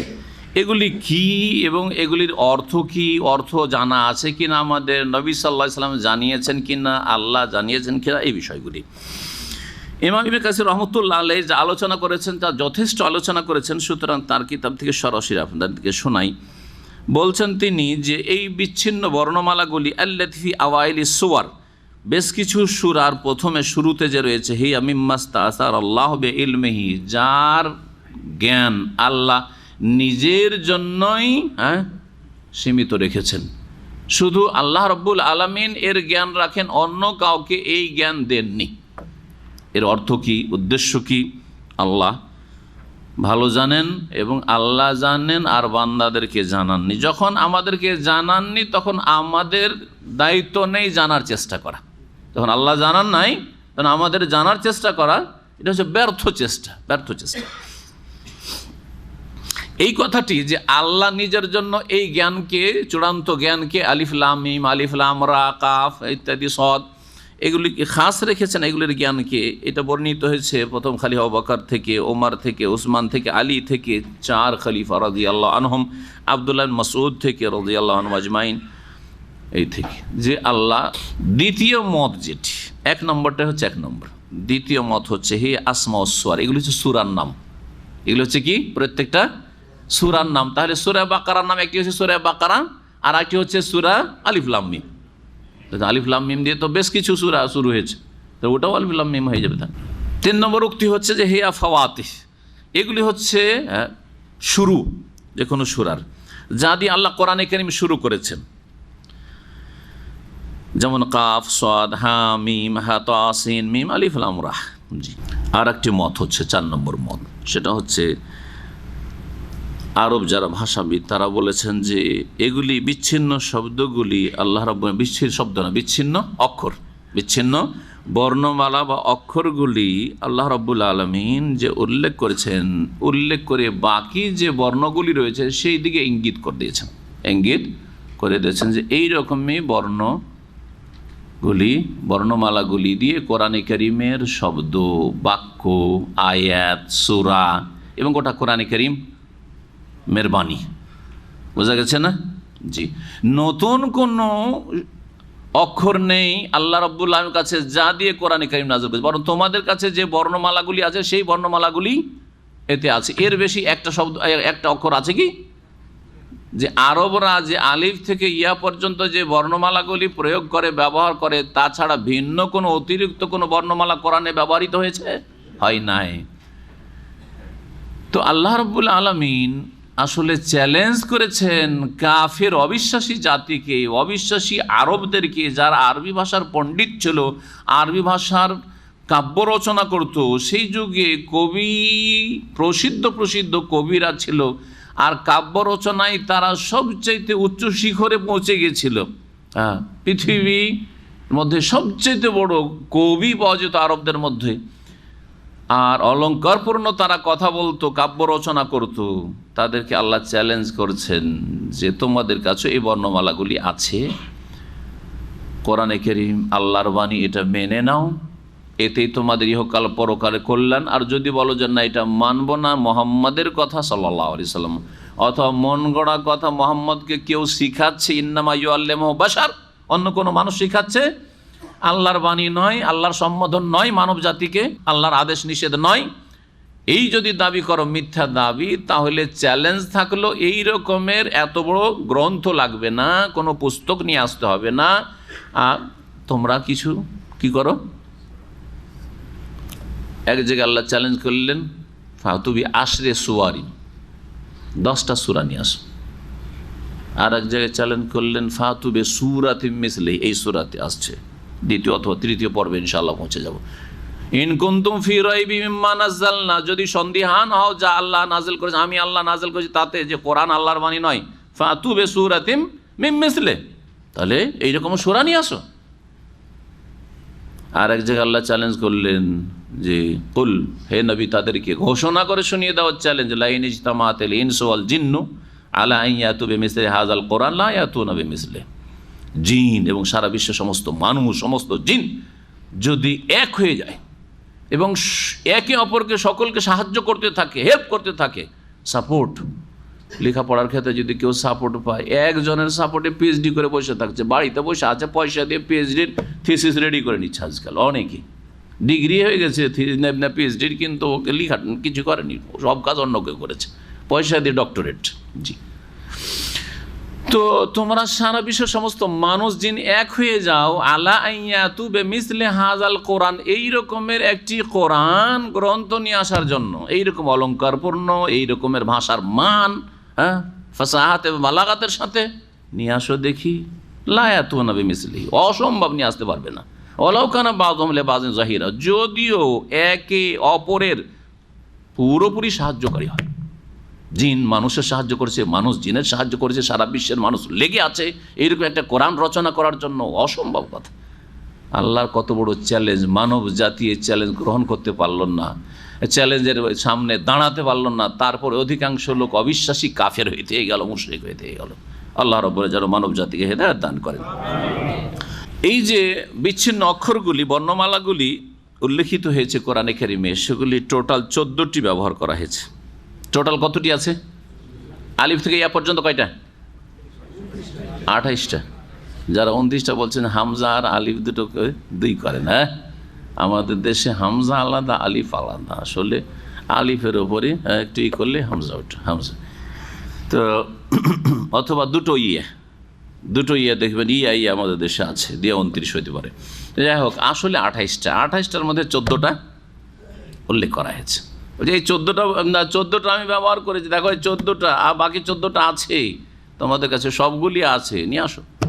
তাই বলছেন ইমাম ইবনে কাসির রাহমাতুল্লাহ আলাইহি, কুলতু মাজমুল হুরুফিল মাজকুরা ফি আওয়াইলিস সুওয়ারি বিহাযফিল মুকাররার মিনহা 14 হারফান, টোটাল যে বর্ণমালাগুলি, এই বিচ্ছিন্ন বর্ণমালাগুলি উল্লিখিত হয়েছে, যেগুলো রিপিট হয়েছে দুইবার, যেমন আলিফ লাম, লামটা কয়েকবার এসছে, মিম কয়েকবার এসছে, হ্যাঁ, ওগুলো বারবার এসছে, ওগুলোকে একবার ধরেন, একবার করে যদি ধরেন তাহলে টোটাল কত হবে?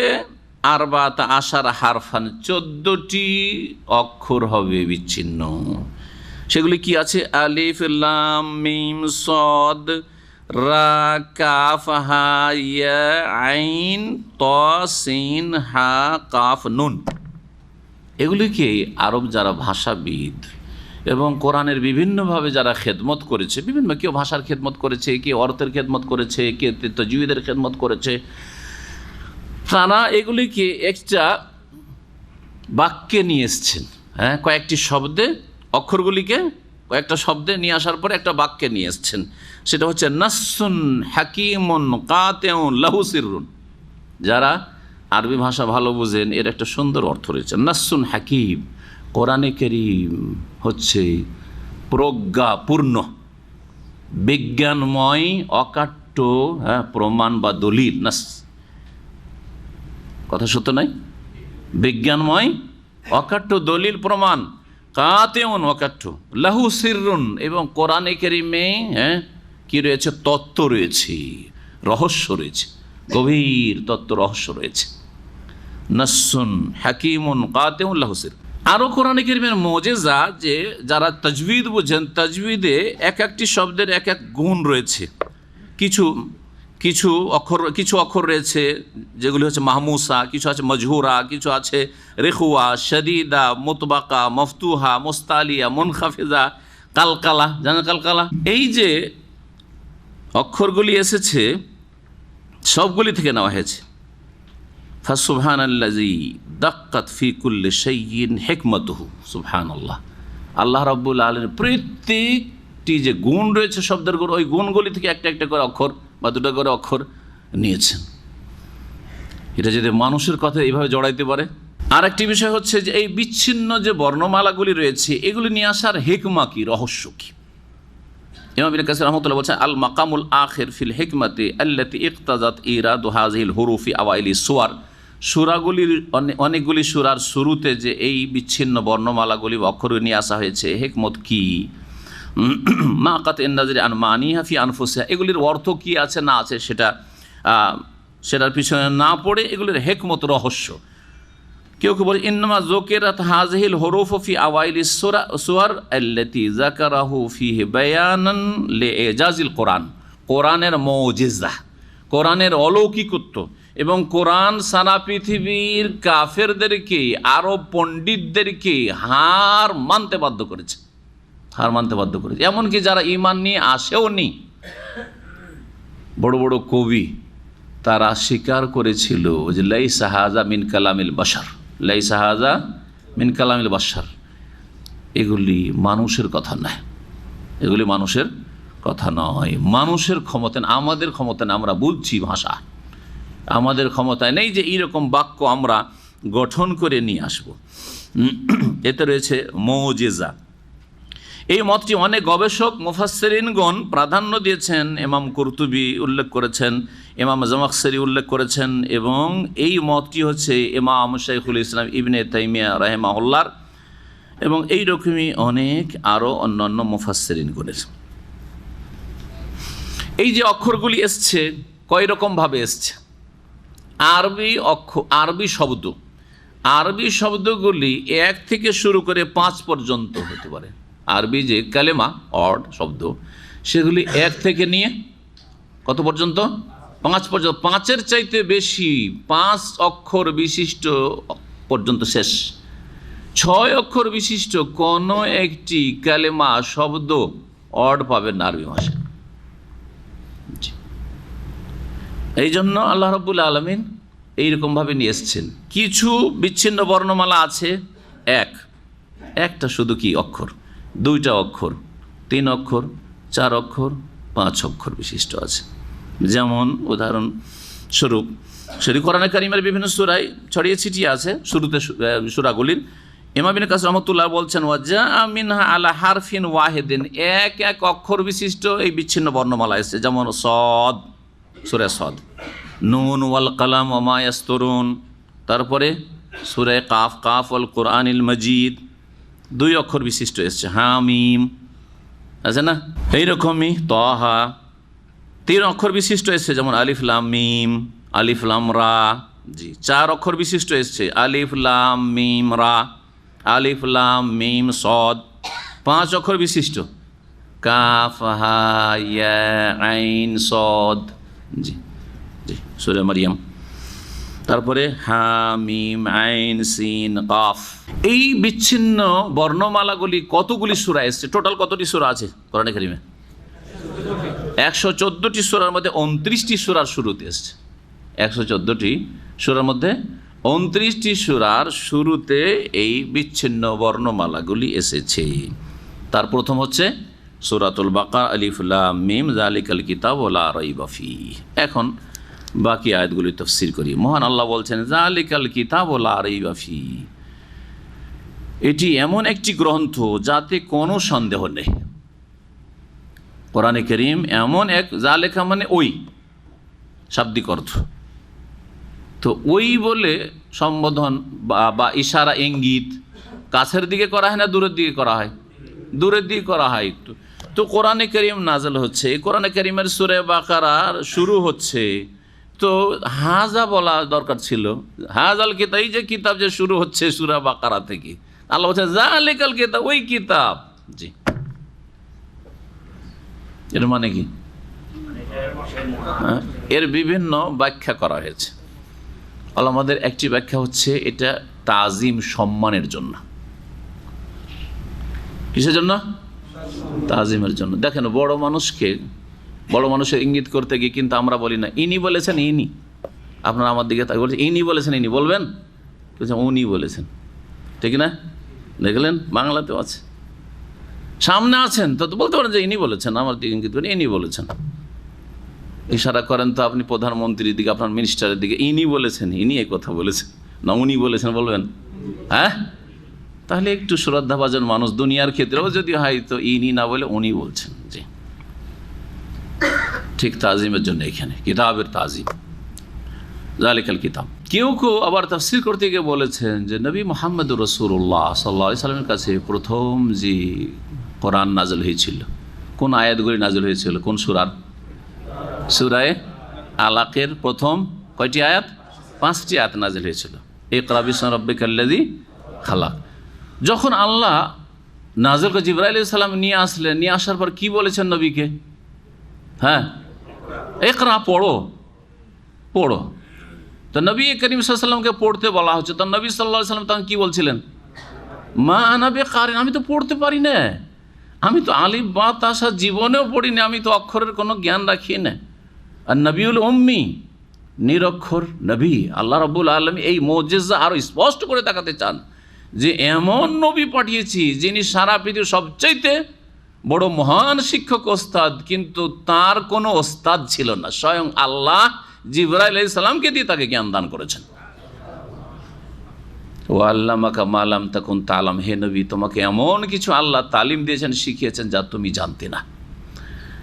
তারপরে আরো হিকমত যে কারো কোনো ওস্তাদ যদি থাকতো নবী সাল্লাল্লাহু আলাইহি ওয়াসাল্লামের, তাহলে সে বড় নিজের এহসান অবদানের কথা সারা জীবন বলতে থাকতো। আরে আমি তো ছেলেটাকে মানুষ করলাম, বলতো না।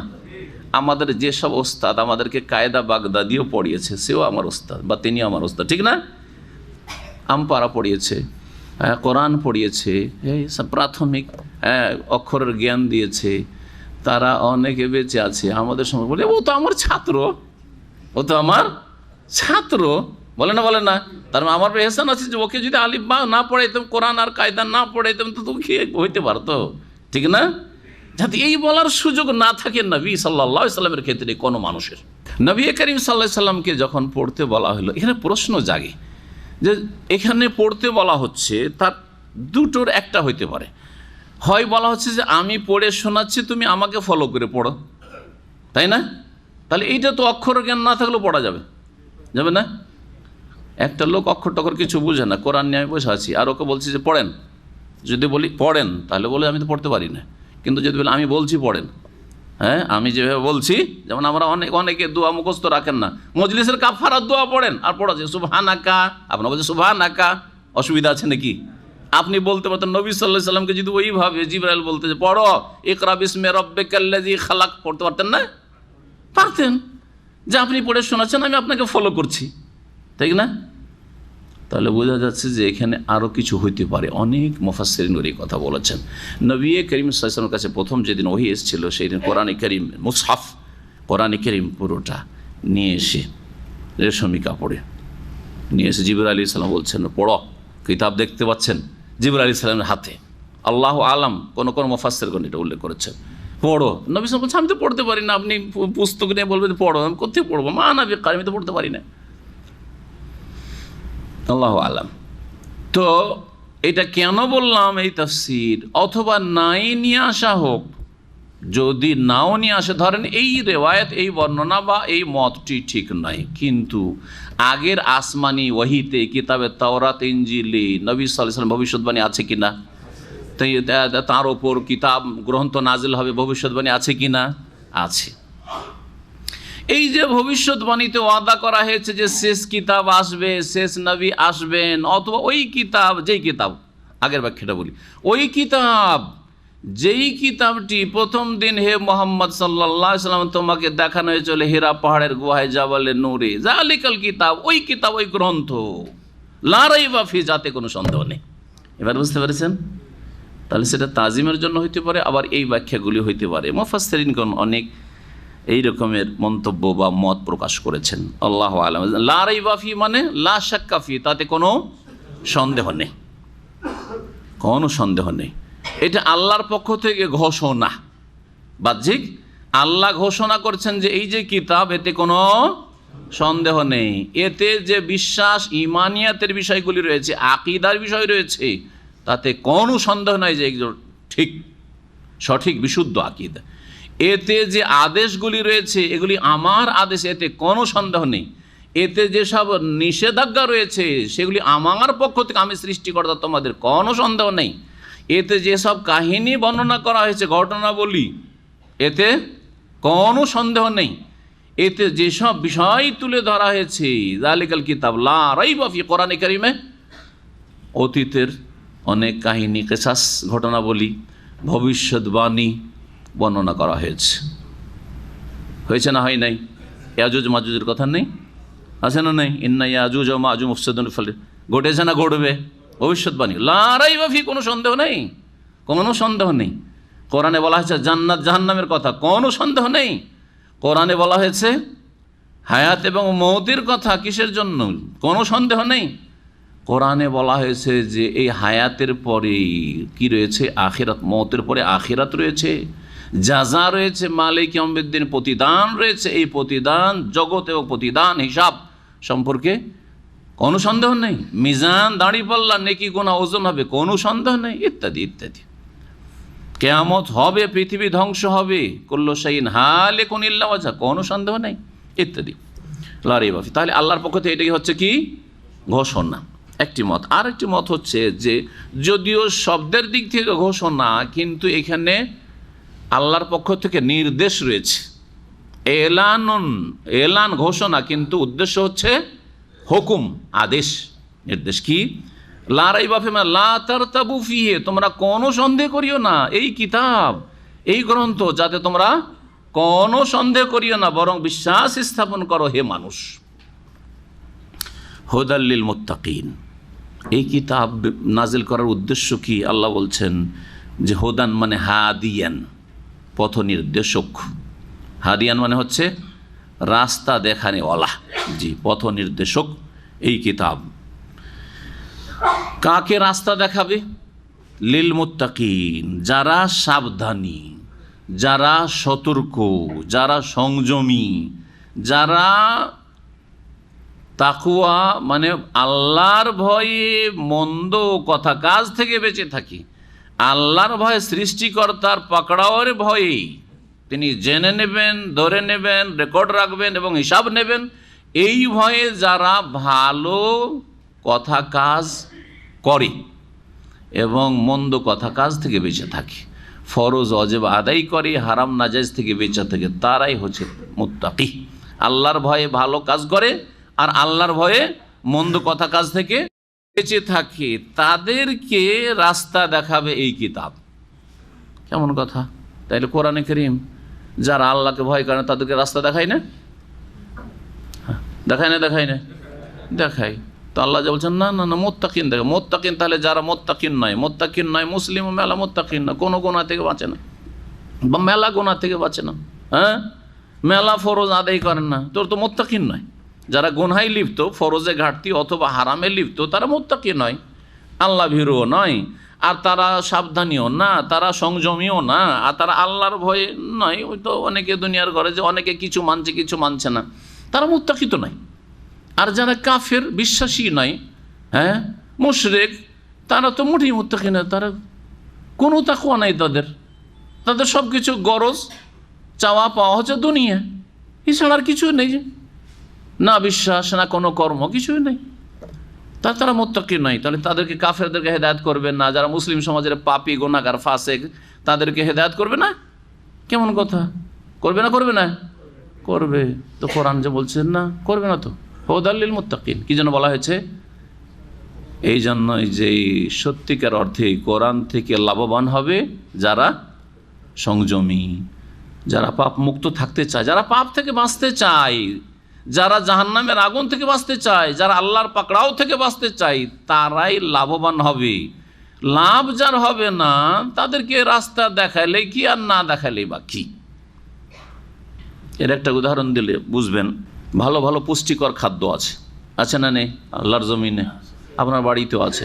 কিন্তু যদি নাড়ি খারাপ হয়, হ্যাঁ, লিভার ফাংশন খারাপ হয়, পেট খারাপ, দুধ বরদাস্ত করতে পারে না, সবচেয়ে ভালো নিয়ামত।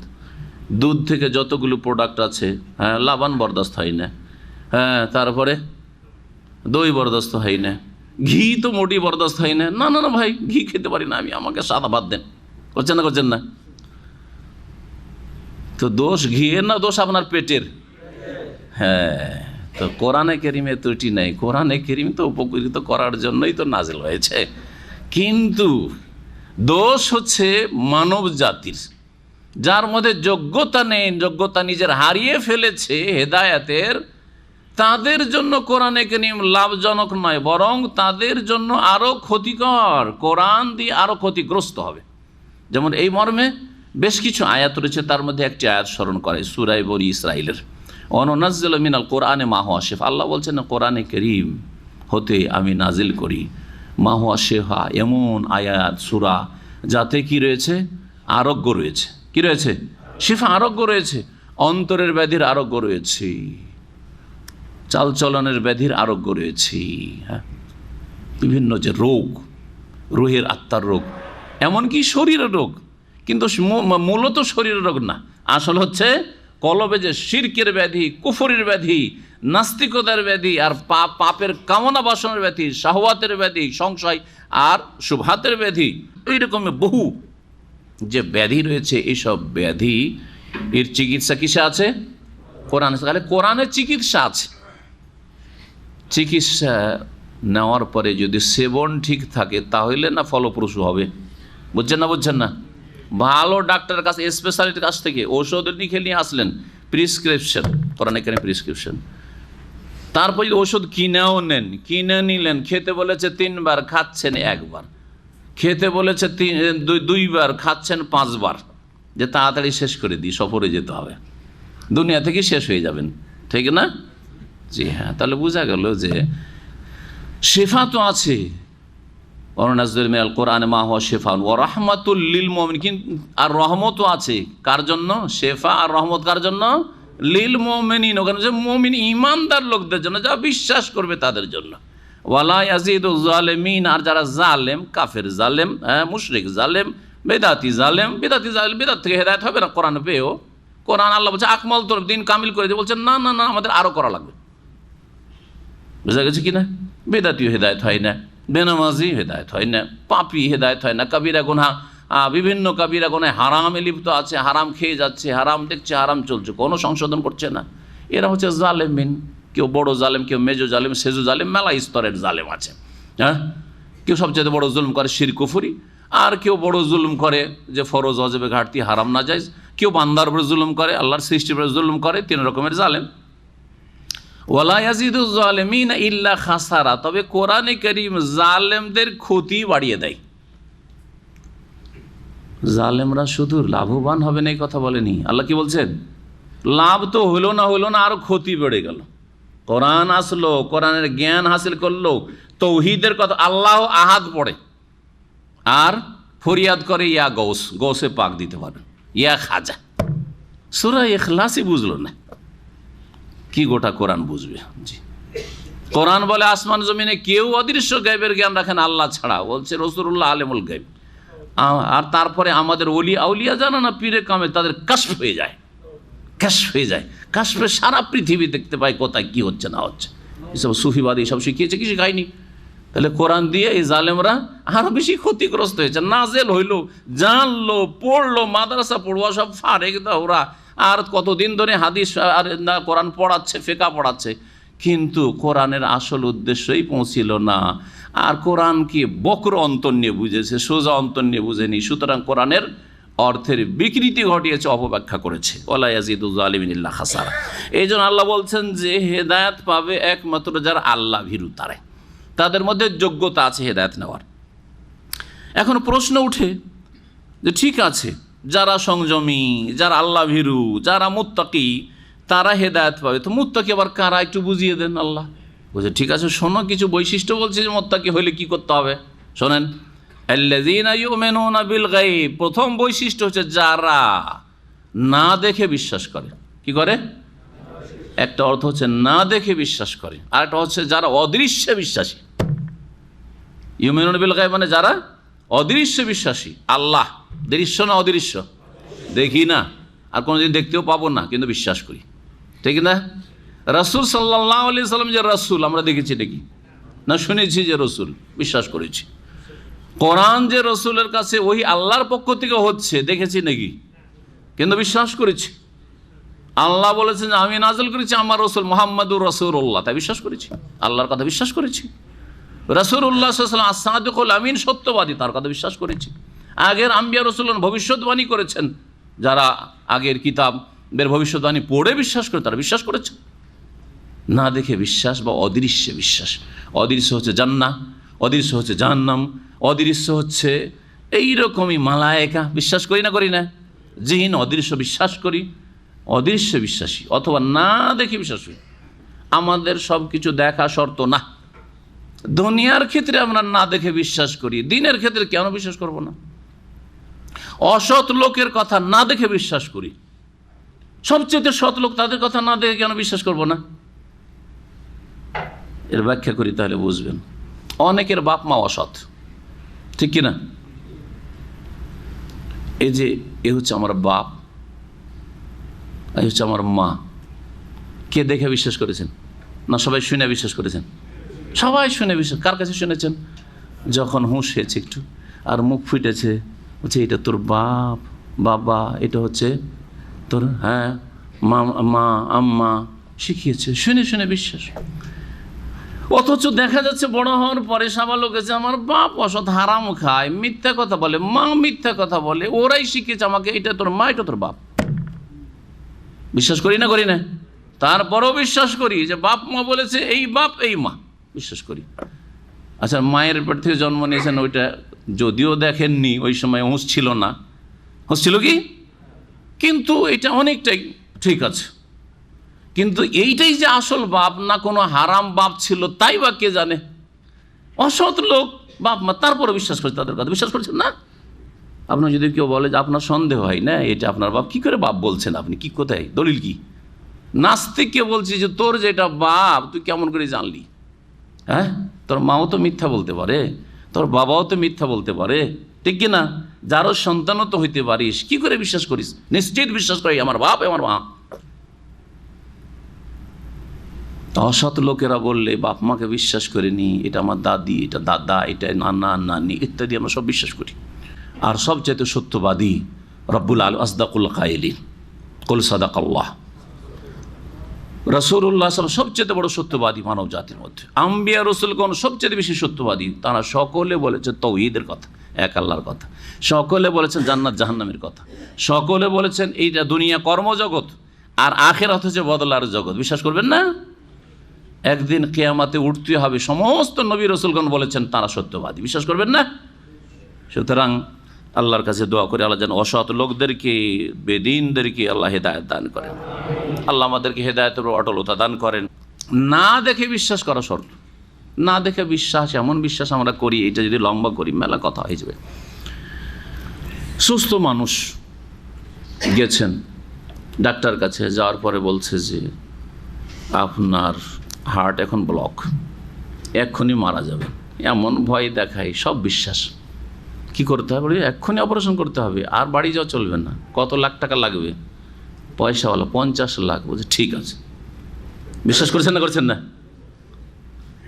এর চাইতে ছোট উদাহরণ, আমরা অনেক সময় যাই, সারা জীবন প্রেশার শোনেন, সুগার শোনেননি, আর গেলেন আর ডাক্তার যাবো, আপনার তো প্রেশার আছে, কিসে দেখছেন আপনি? হ্যাঁ, মেশিন খারাপ থাকতে পারে না, বা আপনাকে ধোকা দিতে পারে না। হ্যাঁ, সুগার, আপনার ব্লাড টেস্ট করেছে, যে টেস্ট করেছে সে দেখছে, আপনি কি দেখছেন? আপনাকে রিপোর্ট দেখছেন যে আমার সুগার বেশি বা সুগার লো, কম, সব বিশ্বাস করছেন। না দেখে অনেক কিছু বিশ্বাস করছেন। বিদ্যুৎকে দেখতে পান যে তারের মধ্যে বিদ্যুৎ আছে, কারেন্ট আছে, জীবনে হাত দেবেন? ওই নাস্তিক বলুক তো যে আমি এইসব কথা বিশ্বাস করি না, আমি হাত দিয়ে দেবো, আমি তো দেখতে পাই না। যেই তারে বিদ্যুৎ আছে আর যেই তারে বিদ্যুৎ নেই, দেখতে কোনো পার্থক্য আছে নাকি? কোনো পার্থক্য নেই, না আছে? তারপর বিশ্বাস করছেন। যাই হোক, না দেখে বিশ্বাস করতে হবে। না দেখে কি বিশ্বাস করবেন? আজে বাজে কথা, যে যা বলবে তাই। হ্যাঁ, বড় পীরের নাম বিনা উজুতে নিলে কয়টা চুল পড়ে যাবে, পশম পড়ে যাবে? কয়টা? 2.5টা পড়বে। 3টা ওনার, 2টা ওনা, আবার 2.5টা কোন জায়গা থেকে পড়বে আল্লাহ জানে। আউযুবিল্লাহ। বিশ্বাস? জি। বড় পীর মায়ের পেট থেকে 18 পারা কোরআন মুখস্থ নিয়ে এসেছেন, বিশ্বাস? জি হ্যাঁ, কুফরি বিশ্বাস, শিরকি বিশ্বাস, গুমরাহি বিশ্বাস, জাহান্নামে নিয়ে যাওয়া বিশ্বাস। ভালো করে শুনে রাখেন। আউলিয়া গোস কুতুব অনেক কিছু দিতে পারেন, তারা মরেও মরেন না, তাদেরকে মৃত বলা ঠিক হবে না, তারা অসাধারণ ক্ষমতা রাখে। কুফরি বিশ্বাস, শিরকি বিশ্বাস। বোঝা গেছে? মানুষ রুহানিয়াতে উন্নতি করতে করতে তার চোখের সামনে এই যে পার্থিব চোখ আর থাকে না, তখন এই চোখের সামনে পর্দা যে থাকে সেই পর্দা খুলে যায় আর সব কিছু দেখতে পায়। এর নাম হচ্ছে কাশফ। সুতরাং ওলি আউলিয়া সব কিছু দেখতে পায়। তো মুরিদিনীর তো কাপড়ের তলে যা আছে তাও দেখতে পাই রে বাবা। তো কি করে যাচ্ছেন ওই সব কাশওয়ালাদের সামনে? খবরদার যাবেন না কিন্তু ওই কাশওয়ালাদের সামনে। আমরা দেখতে পাই না, আমাদের সামনে আসলে কোনো অসুবিধা নেই, কিন্তু কাপড় দিয়ে ঢাকা আছে, আমরা বাস অতটাই দেখছি যে কাপড় আছে। বুঝতে পারছেন না? জি হ্যাঁ, আউযুবিল্লাহ, শিরকি কুফরি বিশ্বাস, এসব ভণ্ডামির শেষ নাই। জি হ্যাঁ, এসব বাতিল ধর্ম ইসলামের নামে কি করে আসলো? কোরআন সুন্নাহর ধর্ম, দিন শিখুন এবং পালন করুন। তৌহিদের দিন, সুন্নাহর দিন, নবী যা দিয়েছেন সেই নবীর নিয়ে আসা দিনের উপর থাকুন। না দেখে বিশ্বাস করবেন যে আল্লাহ বলেছেন, যিনি সব কিছু জানছেন, অতীত জানছেন, বর্তমান জানছেন, ভবিষ্যৎ জানছেন, আলেমুল গায়ব ওয়াশ শাহাদা, দৃশ্য জানছেন, অদৃশ্য জানছেন। আল্লাহ যা বলেছেন রব্বুল আলামিন, এবং আল্লাহ রসুল সাল্লাল্লাহু আলাইহি সাল্লাম, তার কাছে ওহী করা হয়েছে আল্লাহর পক্ষ থেকে। তিনি অনেক কিছু জেনেছেন, আসমানি খবর যা আমরা জানি না, আসমানি বিধান, আসমানি সৃষ্টির রহস্য। সুতরাং তিনি যদি কোনো কিছু বলে থাকেন, সে দুনিয়ার বিষয়ে হোক অথবা দিনের বিষয়, বিশেষ করে দিনের বিষয়ে, আকীদা, ইবাদত, আখলাক ইত্যাদি, তাহলে তা কি করবে? না দেখে বিশ্বাস করবে। এ কথা বলতে পারো না যে জোহরের 4 রাকাত ফরজ, এটার হিকমত কি, এটা তো আমি বুঝলাম না। না না না, তোমার নবী সাল্লাল্লাহু আলাইহি ওয়াসাল্লামের কাছে এইভাবে ওহী হয়েছে, সুতরাং মা আতাকুমুর রাসূলু ফাখুযু, রাসূল সাল্লাল্লাহু আলাইহি ওয়াসাল্লাম যা বলেছেন তা তুমি গ্রহণ করা। একটা বৈশিষ্ট্য যে যারা আল্লাহ ভীরু, কোরআন দ্বারা লাভবান হবে, তারা না দেখে বিশ্বাস করে আল্লাহ এবং রাসূল সাল্লাল্লাহু আলাইহি ওয়াসাল্লামের কথা। অদৃশ্য বিশ্বাসী। ওয়ায়ুকিমুনাস সালাত, দ্বিতীয় বৈশিষ্ট্য হচ্ছে তারা সালাত, ফরজ সালাত কমপক্ষে যথাযথভাবে প্রতিষ্ঠা করবে। কায়েম করা মানে যথাযথভাবে সালাত আদায় করা, নামাজ আদায় করা, ফরজ সালাত আদায় করা। ফরজ সালাতগুলি কমপক্ষে আদায় করবে। আদায় করা মানে কি?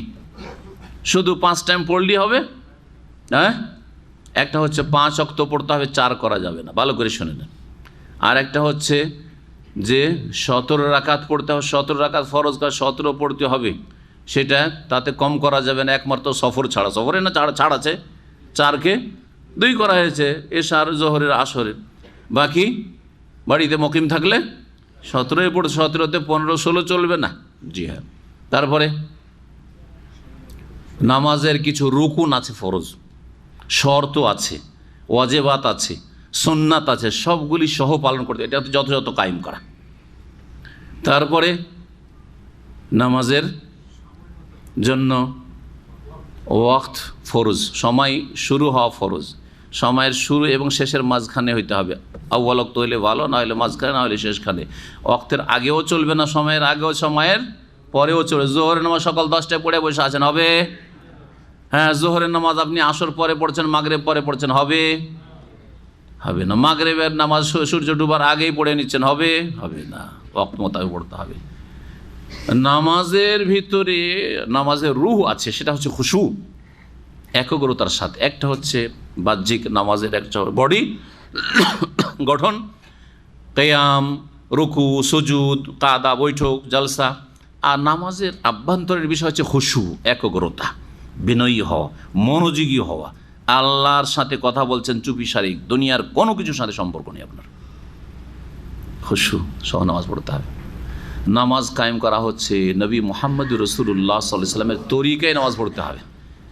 আপনার মুরব্বীদের তরিকার নামাজ চলবে না, হ্যাঁ, কোনো মজহাবি তরিকায় চলবে না। কার মজহাবে নামাজ পড়তে হবে? রাসূলুল্লাহ সাল্লাল্লাহু আলাইহি ওয়াসাল্লাম মজহাবের নামাজ পড়তে হবে। সাল্লু কামা রাআইতুমুনি ওয়াসাল্লি, যেমন আমাকে নামাজ পড়তে দেখলে সেরকম নামাজ পড়া। শুরু করেছেন নবী সাল্লাল্লাহু আলাইহি ওয়াসাল্লাম তকবীরে তাহরিমা দিয়ে শুরু করবেন। শেষ করেছেন নবী করিম সাল্লাল্লাহু আলাইহি ওয়াসাল্লাম সালাম দিয়ে, ও তাহলিল ওয়া তাসলিম, সালাম দিয়ে সমাপ্ত করবেন। যায় নামাজের দোয়া দিয়ে শুরু করবেন না, বিদআত। হ্যাঁ, তারপর ইক্তাদায় তো বেহাজাল ইমাম দিয়ে শুরু করবেন না, ইমাম বিদআত করবেন না। আনা ইমামুল লিমান হাজার আল আমাল্লাম, এইসব বিদআতি কথা বলবেন না।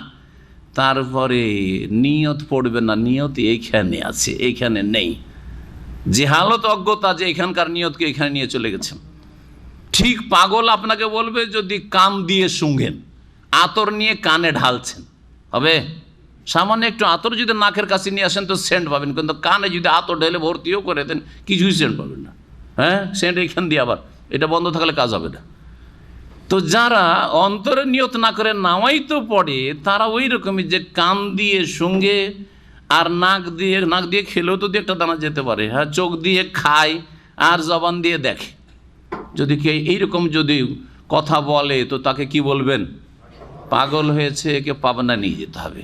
বিদাতীদেরকেও আল্লাহ রাব্বুল আলামিনের পাবনায় নিয়ে যেতে হবে, পাগলামি ঠিক করতে হবে, আর তারপরে তখন এরা হেদায়েত হবে। বিদাতি নিয়ত পড়বে না, বিদাতি কাজ যেখান থেকে শুরু সেখানে শুরু। নবী সাল্লাল্লাহু আলাইহি ওয়াসাল্লাম শুরু করেছেন, আপনি শুরু করবেন,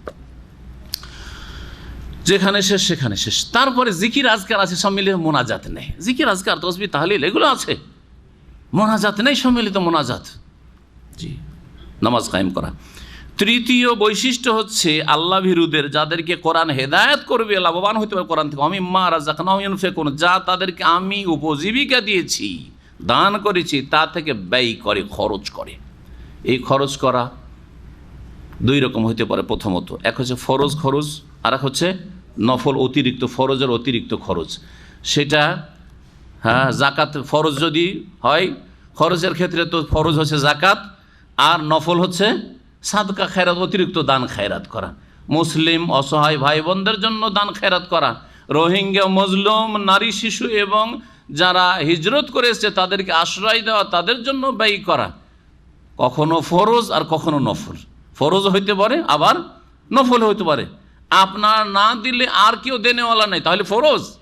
আর যদি দেখা যায় যে হ্যাঁ অনেকে দিচ্ছে যথেষ্ট, কিন্তু আরও বেশি দিলে ভালো, তাহলে তখন নফল।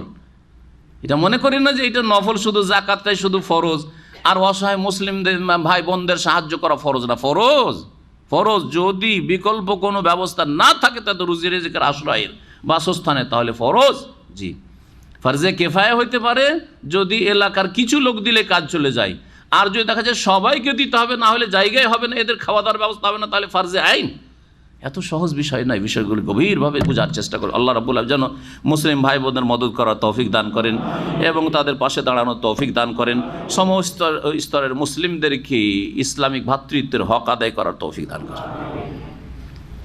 ফরজ আর নফল বললাম, আর একটি ব্যাখ্যা বলছি, সেটা হচ্ছে যে ব্যয় করা জাকাতও হইতে পারে আর সাদকাও হইতে পারে, আবার ফরজ আত্মীয় স্বজনদের ক্ষেত্রে যে ব্যয় বহন রয়েছে সেটাও হইতে পারে, এবং এই ক্ষেত্রে ফরজ নফল দুটোই হইতে পারে।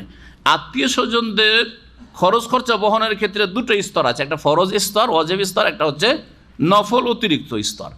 ফরজ স্তর যেমন আপনার স্ত্রীর ভরণ পোষণ দিতে হবে, ফরজ না নফল?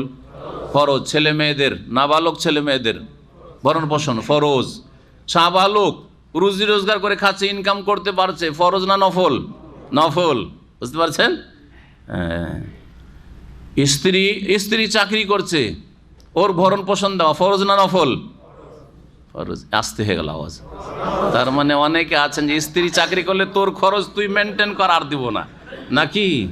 চলবে না, চলবে না। যদি কোটি কোটি টাকার মালিক হয়, 1টা পয়সা খরচ করে তাকে খেতে হবে না, কারণ আপনার দায়িত্বে আপনার বিবাহ বন্ধনে এসেছে।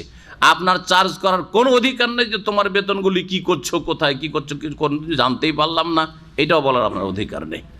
ইচ্ছা হইলে আপনাকে দেবে, আপনার ছেলে মেয়ের জন্য কিছু খরচ করবে, না হইলে আপনি। কেন? তুমি যে নেতা হয়েছো। আর রেজাল কাওয়ামুন আলান নিসা বিমা ফাদ্দালাল্লাহু বা'দাহুম আলা বা'দ, এক তো শ্রেষ্ঠত্ব তোমার, আর যে নেতৃত্ব পেয়েছে তাকে খরচ করো। অবেমা আনফাকু, আর যেহেতু স্বামী খরচ করবে, আল্লাহ বলছেন স্বামীকে খরচ করতে হবে। স্ত্রী যদি কোটি কোটি টাকার সম্পদ নিয়ে আসে বাপের বাড়ি থেকে, আপনার জিজ্ঞাসা করার কোনো অধিকার নেই যে টাকাগুলো কী করলে, কিছু সংসারে লাগাও। হ্যাঁ, আজকালকার এই মডার্ন শিক্ষিত লোকেরা, স্ত্রী প্রফেসর আর সে হচ্ছে আর একটা কিছু, আর তারপর 2 জন ইনকাম হচ্ছে 50-50, তুমি 20,000 দাও, আমি 20,000, মান্থলি 40,000 খরচ, তুমি আধা আমি আধা। হ্যাঁ, এইসব চলবে না, এসব চলবে না। ইসলাম এত সুন্দর দিন, তারপরে ইসলাম এই সুবিচার করেছে। তোমরা সভ্য, আজকালকার দুনিয়ার যে সভ্যতার দাবি করছো, তোমরাই সুবিচার করতে বলে, আর তোমরাই মানবতার দাবি করছো আর সভ্যতার দাবি করছো, অসভ্যগুলো। আল্লাহ হেদায়েত দান করে। কোরআনে করিম ছাড়া, দিন ছাড়া, ইসলাম ছাড়া কোথাও আসল সভ্যতা নেই এবং আসল সুবিচার নেই। তো ভরণ পোষণ দেওয়া ফরজ আর নফল বুঝাচ্ছিলাম। ভরণ পোষণ দেওয়া বাপ মায়ের ফরজ না নফল?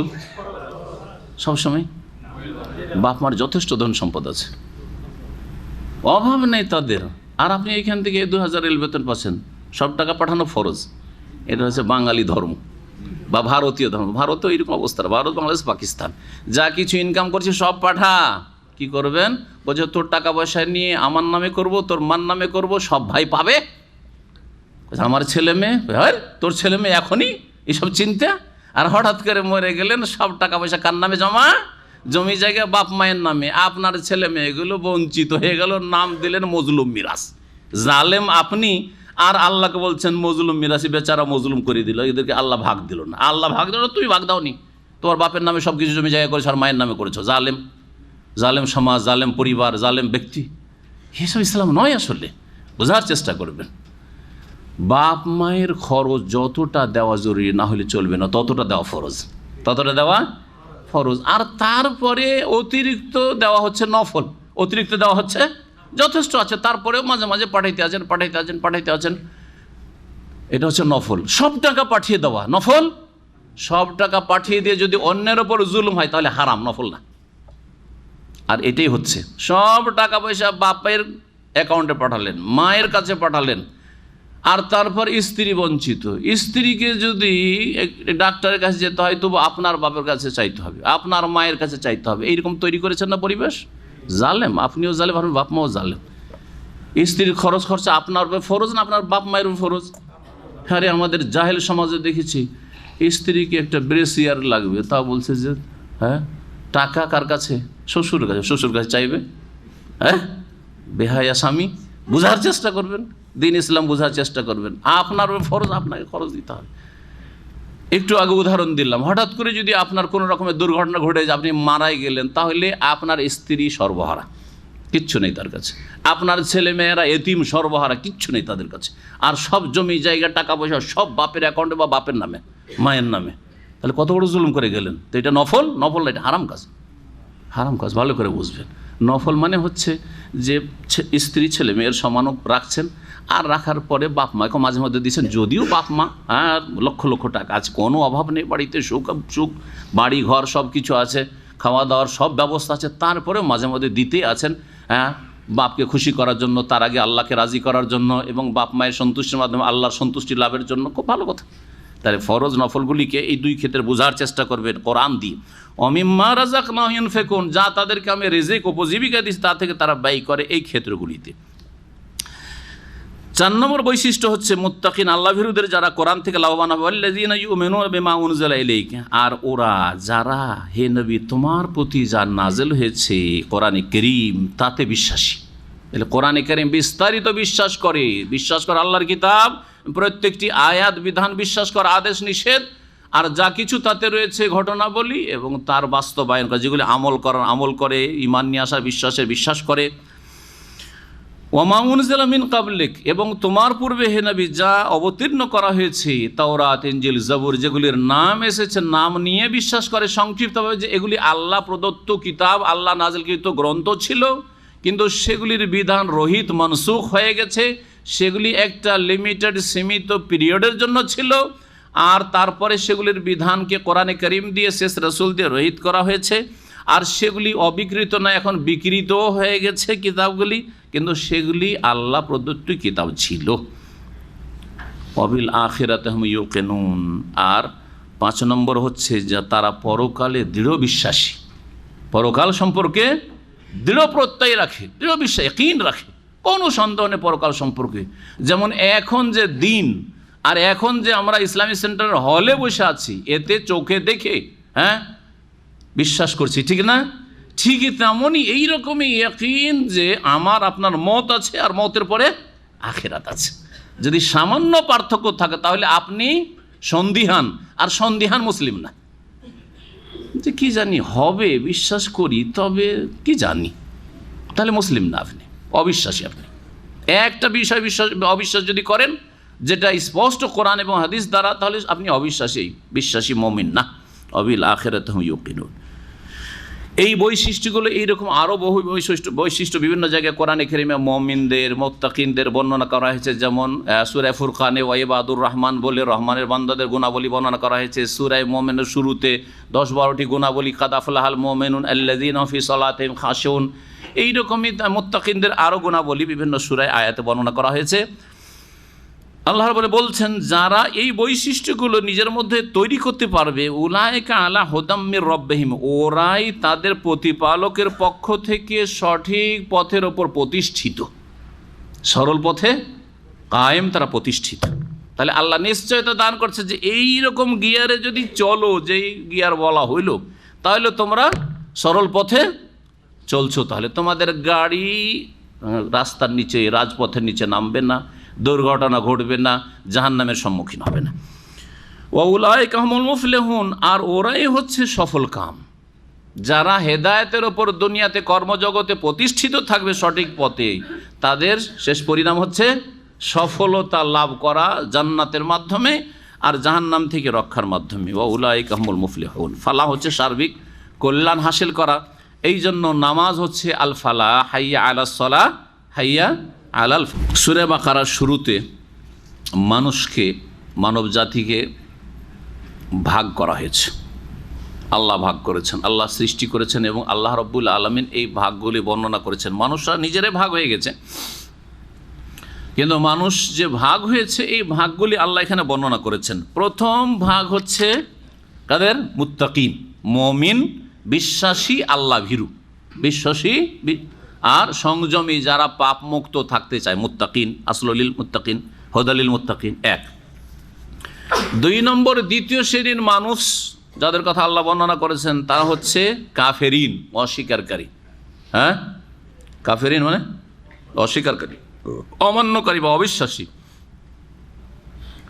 মুত্তাকিনদের ক্ষেত্রে 4টি আয়াত কোরআনে কারিমে এখানে নাযিল করেছে। মুত্তাকিনদের ক্ষেত্রে, মুমিনদের ক্ষেত্রে 4টি আয়াত। কাফের, তাহলে মুত্তাকিনরা হচ্ছে খালেস মুমিন, এক দল হচ্ছে খালেস মুমিন, খালেস বিশ্বাসী, খাঁটি বিশ্বাসী। আর এক দল হচ্ছে খাঁটি অবিশ্বাসী, তাদের ক্ষেত্রে মাত্র 2টি আয়াত যথেষ্ট। 2টি আয়াত এখানে যথেষ্ট করেছে আল্লাহ রাব্বুল, ক্ষান্ত করেছে 2টি আয়াতে। তাফসীর শুরু করে ওই 2টি আয়াতের। আর একটি দল আছে যারা এই দুইয়ের মাঝামাঝি, খাঁটি মুসলিমও না আর খাঁটি কাফেরও না, এদিকেও তাল দেয় এদিকেও তাল দেয়। ওরা কারা? মুনাফিকুন, কপট।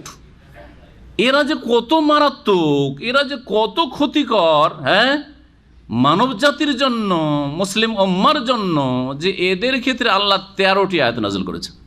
এইখানে 13টি আয়াত, আরও তো কোরআনে আছে, কিন্তু এইখানেই 13টি আয়াত মুনাফিকদের সম্পর্কে, 2টি খাঁটি কাফেরদের সম্পর্কে, আর 4টি আয়াত হচ্ছে খাঁটি মুমিনদের সম্পর্কে। এখন আমরা কোথায় আছি, কোন দলে পড়ব, নিজেরাই নির্ণয় করুন, বিবেক বিবেচনা করুন এবং নিজেদের সংশোধন করুন। আল্লাহ যেন তৌফিক দান করেন। মহান আল্লাহ ইরশাদ করছেন এই খাঁটি অবিশ্বাসীদের সম্পর্কে, ইন্নাল্লাযীনা কাফারু, নিশ্চয়ই যারা অমান্য করেছে বা অস্বীকার করেছে বা অবিশ্বাস করেছে, কুফরি করেছে, সাওয়াউন আলাইহিম, তাদের জন্য সমান। আল্লাহ বলছেন তাদের জন্য সমান। আনজারতাহুম আম লাম তুনজিরহুম, হে নবী তাদেরকে তুমি সতর্ক সাবধান করো আর নাই করো। লা ইউমিনুন, তারা ঈমান নিয়ে আসবে না, তারা বিশ্বাস করবে না, তারা বিশ্বাস করবে না। আল্লাহ রাব্বুল বলছেন তাহলে কাফেররা বিশ্বাস করবে না, কাফেররা ঈমান নিয়ে আসবে না, তো প্রতিদিন তো ঈমান নিয়ে আসছে রে ভাই। প্রতিদিন সারা পৃথিবীতে শত শত হাজার হাজার অমুসলিম, অবিশ্বাসীরা বিশ্বাসী হচ্ছে না? তো আল্লাহ যে বলছেন লা ইউমিনুন, বিশ্বাস করবে না, কেমন কথা? তাহলে বোঝা গেল যে আয়াতটার তাফসীর বুঝতে হবে ঠিকভাবে। এখানে ওই সব কাফের অবিশ্বাসীদের কথা বলা হয়েছে যারা কুফরিতে সীমা ছড়িয়ে গেছে, সীমা ছড়িয়ে গেছে যারা কুফরিতে, যারা কুফরির ওপর অনড়, একবারে নড়ব না কুফরি থেকে, এইটাই ঠিক, এর ওপরই থাকবো, আর ওইসবের আমরা ধারি না। তাদেরকে সতর্ক সাবধান করো হে নবী, আর নাই করো, রাত দিন যদি লেগে থাকো তবুও তারা লা ইউমিনুন, বিশ্বাস করবে না, ঈমান নিয়ে আসবে না। এই জন্য মুফাসসিরিন করে বলেছেন ইন্নাল্লাযিনা কাফারু কাবি জাহলিন, এমন চরম পন্থী কাফের যেমন আবু জাহাল, আবু লাহাব, ফিরাউন, কারুন, হামান, এই ধরনের ওতবা, শাইবা, রবিয়া, জি আবু লাহাবের স্ত্রী হাম্মালাতুল হাতাব, লা ইউমিনুন, ওরা বিশ্বাস করবে না। সুতরাং এদের পেছনে, এই যে কাফের কোরাইশ নেতাদের পেছনে তুমি শ্রম দিচ্ছ আর তারপরে বড় আক্ষেপ করছো তারা যখন তোমার কথায় কর্ণপাত করে না, শোনে না, আর তোমার সাথে খারাপ ব্যবহার করছে। খারাপ ব্যবহার বরদাস্ত করতে ওতে অত কষ্ট হইতো না রাসূলুল্লাহ সাল্লাল্লাহু আলাইহি ওয়াসাল্লামের, সবচেয়ে বেশি কষ্ট হতো যে হাই রে, লোকগুলি হেদায়েত হবে না, কয়দিন পরে মারা যাবে, এরা চিরকালের জাহান্নামী হয়ে যাবে, এরা আমার বংশধর, এরা আমার মতো মানুষ, এদের শরীরে রক্ত রয়েছে, মাংস রয়েছে, এরা জাহান্নামে জ্বলবে, কত কষ্ট পাবে। লাআল্লাকা বাখিউন নাফসাকা আল্লা ইয়াকুনু মুমিনিন, হে নবী মনে হচ্ছে যে তুমি আত্মহত্যা করে ফেলবে অথবা তুমি হার্ট অ্যাটাক করে মরে যাবে, বা নিজেকে ধ্বংস করে ফেলবে যে এরা মুমিন হচ্ছে না, মুসলিম হচ্ছে না। কেন? লাআল্লাকা বাখিউন নাফসাকা ইন লাম ইউমিনু বিহাযাল হাদিস আসাফা। সূরা কাহফে আল্লাহ বলছেন, হে নবী তুমি নিজেকে ধ্বংস করে ফেলে মরে যাবে মনে হচ্ছে আক্ষেপ করতে করতে। ইন লাম ইউমিনু বিহাযাল হাদিস, যদি তারা এই বাণী কোরআনে কারীমের প্রতি বিশ্বাসী না হয় তাহলে আসাফান, আক্ষেপ দুঃখ করে, এত দুঃখ করিও না। তোমার কথা হচ্ছে পৌঁছে দেওয়া, তোমার ডিউটি হচ্ছে হক আল্লাহর পক্ষ থেকে তাদের কাছে নিয়ে গিয়ে উত্তম পন্থায় রেখে দেওয়া। ফামান শাআ ফালিউমিন ওয়া মান শাআ ফালিয়াকফুর, যার ইচ্ছা হবে মানবে, যার ইচ্ছা হবে অস্বীকার করবে। ইন্না আতাদনা লিযালিমিনা নার, আমি আগুন প্রস্তুত রেখেছি জালেমদের জন্য, এসব জালেম। তো কট্টরপন্থী কাফের যারা কট্টর, দেখেন অমুসলিমদেরকে দাওয়াত দিতে গেলে অনেকে আছে একটা কথা বলবে না, কোনো উত্তর করবে না, আপনার সাথে শেয়ারই করবে না, জীবনে হেদায়েত হবে না, জীবনে হেদায়েত হবে না। কিছু আছে অহংকারী, কথা বলবে কিন্তু অহংকারী কথা, বলবেন না আমার সাথে, কখনো হেদায়েত হবে না। অহংকারী, এই বিষয়ে কোনো কথা চলবে না, হেদায়েত হবে না। কিন্তু কাউকে যদি দেখেন যে আমার কিছু ভালোই লাগছে, তবে একটু সমস্যা, আমি যে পরিবার নিয়ে চিন্তা করছি, বাপ মা কী বলবে, সমাজে যাব কি হবে ইত্যাদি, হ্যাঁ এদের হেদায়েতের আশা করা যেতে পারে। এরা কাফের হলো, এরা কুফরিতে অনড় নয়, একটু চিন্তা গবেষণা করছে, হিতাহিত জ্ঞান আছে কিছু, হ্যাঁ জ্ঞানকে বিবেককে কাজে লাগাচ্ছে। বেনামাজি কে গিয়ে দাওয়াত দেন, ঠিক ওই রকমই পাবেন। বেনামাজি, কট্টর বেনামাজি, লা ইউমিনুন, নামাজি হবে না। আর কিছু বেনামাজি আছে যে হুজুর দোয়া করিও না, তাই না, যদিও কথাটা কাজে আসবে না, শুধু পরের দোয়া দিয়ে হেদায়েত হবে না, কিন্তু তার মধ্যে কিছুটা কল্যাণ আছে, যে নমনীয় সে, হ্যাঁ। আর আরেকজন, যান আপনার কাজ আপনি করেন, হ্যাঁ এটা আমার পার্সোনাল ব্যাপার। একজন হেডমাস্টার বেশ কিছু আলেমকে জমা করেছে, তখন আমি যৌবনকালে মাদ্রাসাতে পড়ে শিক্ষক তখন, তো ওখানে নিয়ে গেছে, একটা ওয়াজ মাহফিল আছে, দিয়ে ওই যে মুরব্বী মানুষ তার ছেলে হেডমাস্টারের সবই ভালো, বলছে আমার ছেলে সব ভালো, শুধু নামাজ পড়ে না। মৌলানা সাহেব, আমাদের দেশে মৌলানা সাহেব বলে, মৌলানা সাহেব আপনারা একটু আমার ছেলেকে বুঝান। আরে হেডমাস্টার অহংকারী, ও কি আর সহজে বুঝে? ওকে যখন বলতে লাগলো আমাদের মুরব্বী যিনি আলেম ছিলেন, তখন একটাও জবাব দিচ্ছে না। শেষখানে একটা কথা বলে উঠে গেল কাপড় ঝাড় দিয়ে, সেটা হচ্ছে নামাজটা তো আমার পার্সোনাল ব্যাপার। হ্যাঁ নামাজটা তো আমার কি পার্সোনাল ব্যাপার, আমি পড়লাম না পড়লাম আপনাদের তাতে বলার কি আছে, এটা বলার উদ্দেশ্য। এতটুকু বললো না, বেয়াদবি করলো না, কিন্তু আপনাদের বলার কি আছে, এটা আমার পার্সোনাল ব্যাপারে, পার্সোনাল লাইফ। আউযুবিল্লাহ, এটা হচ্ছে সেকুলারিজম, এটা ধর্ম নিরপেক্ষতা। হ্যাঁ, যে শুধু এইখানে ধর্ম আর এই নামাজ হচ্ছে আমার পার্সোনাল বিষয়, সুতরাং আপনারা কেউ কাউকে কিছু বলবেন না, যে পড়ছেন পড়েন, না পড়বেন নাই পড়েন, সব ঠিক। কথা বলছে ধর্ম নিরপেক্ষতা, কুফরি মতবাদ, হেদায়েত হবে না। আল্লাহ বলছে লা ইউমিনুন, এরকম কট্টর বেনামাজি বিশ্বাসী হবে না, নামাজি হবে না। কিন্তু যার মধ্যে কল্যাণ আছে, চেষ্টা করছি, মাঝে মধ্যে আবার শয়তান ধরে নিচ্ছে, এদের হেদায়েতের চান্স আছে। একটি আয়াত হলো কাফেরদের সম্পর্কে, খাঁটি কাফের। আর একটি আয়াত খাতামাল্লাহু আলা কুলুবিহিম, কেন এরা বিশ্বাসী হবে না, ঈমান নিয়ে আসবে না? আল্লাহ তাদের অন্তরগুলিতে মোহর মেরে দিয়েছেন। ওয়ালা সামঈহিম, তাদের কানে শ্রবণ শক্তিতে আল্লাহ মোহর লাগিয়ে দিয়েছেন। ওয়ালা আবসারিহিম গিশাওয়া, এবং তাদের দৃষ্টি শক্তির ওপর আবরণ পড়ে গেছে। ওয়ালাহুম আযাবুন আযীম। সুতরাং এই অবস্থায় যখন থেকে গেল আর চলে গেল, তখন তাদের জন্য মহাশাস্তি রয়েছে। কি রয়েছে? মহাশাস্তি রয়েছে। এখানে যে বিষয়টি লক্ষণীয় সেটা হচ্ছে হৃদয়ের ক্ষেত্রে, হার্ট কলবের ক্ষেত্রে, আর কানের ক্ষেত্রে, শ্রবণ শক্তির ক্ষেত্রে খতমের কথা, মানে খতম মানে মোহর লাগিয়ে দেওয়া, মোহর। আর চোখের ক্ষেত্রে কিন্তু মোহর বলা হয়নি কোরআনে কারীমে, সুবহানাল্লাহ, কোরআনের অলংকার। চোখের ক্ষেত্রে, চোখে যদি দেখতে বাধা সৃষ্টি করে তাহলে আবরণ হয়, হ্যাঁ, আবরণ, জি, পর্দা, পর্দা পড়ে গেছে, জি, এই জন্য গেসাওয়া সেখানে ব্যবহার করা হয়েছে। ওয়ালাহুম আযাবুন আযীম। এই মোহর আল্লাহ লাগিয়েছেন, তাহলে তো দোষ আল্লাহর, না উযুবিল্লাহ, ঠিক না?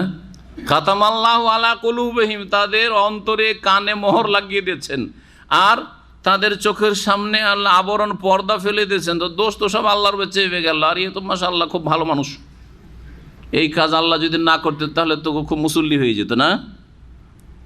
জি হ্যাঁ, আল্লাহ রাব্বুল আলামিন মোহর লাগিয়েছেন না, আপনি মোহর লাগাবার ব্যবস্থা করেছেন। বলেন, মোহর লাগার ব্যবস্থা এই অসৎ লোক করেছে, সেই কাফের করেছে, সে বেদিন করেছে, বেনামাজি করেছে, সে নাস্তিক করেছে, সে দুনিয়াদার করেছে, পাপী করেছে।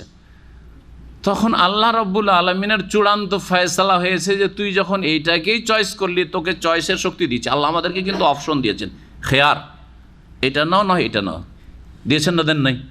আমরা কিন্তু স্বাধীন। আল্লাহ বলছেন সূরা ইন্না হাদাইনাহুস সাবিল, আমি রাস্তা দেখিয়ে দিয়েছি। কি বলছেন? আমি রাস্তা দেখিয়ে দিয়েছি। ইম্মা শাকিরা, হয় শুকরগুজার হয়ে ভালো রাস্তা ধরো, ওয়া ইম্মা কাফুরা, আর না হলে অকৃতজ্ঞ হয়ে খারাপ রাস্তা ধরো। আল্লাহ রাব্বুল আলামিন আমাদেরকে ঠিক এমন জায়গায় ছেড়ে দিয়েছেন, সেন্টার পয়েন্টে, সেখান থেকে দুটো রাস্তা যাচ্ছে, একটা ভালো রাস্তা জান্নাতের রাস্তা, একটা জাহান্নামের রাস্তা। আর স্বাধীনভাবে ছেড়ে দিয়েছেন, এদিকে জান্নাত আছে, ওইদিকে জাহান্নাম আছে। কোরআনের বাস্তবায়ন করো, শেষ পরিণাম জান্নাত। কোরআনের বিরুদ্ধাচরণ করো, হ্যাঁ, অস্বীকার করো, অমান্য করো, জাহান্নাম। ইন্না হাদাইনাহুস সাবিল, আল্লাহ রাস্তা ক্লিয়ার করে দিয়েছেন বলছেন। এখন কোন দিকে যাবে আমাদের স্বাধীনতা আছে না নেই? যারা আমরা এখানে এসেছি কোরআনে কারীমের তাফসীর শোনার জন্য, আমরা সবাই কি গানের আসরে যেতে পারবো না? অবশ্যই পারবো। ক্ষমতা আছে না নেই? শরীরে ক্ষমতা আছে। বাড়িতে ঘুমাইতে পারতেন না? পারতেন না? অবশ্যই পারতেন। আড্ডা দিতে পারতেন বাজারে, না পারতেন না?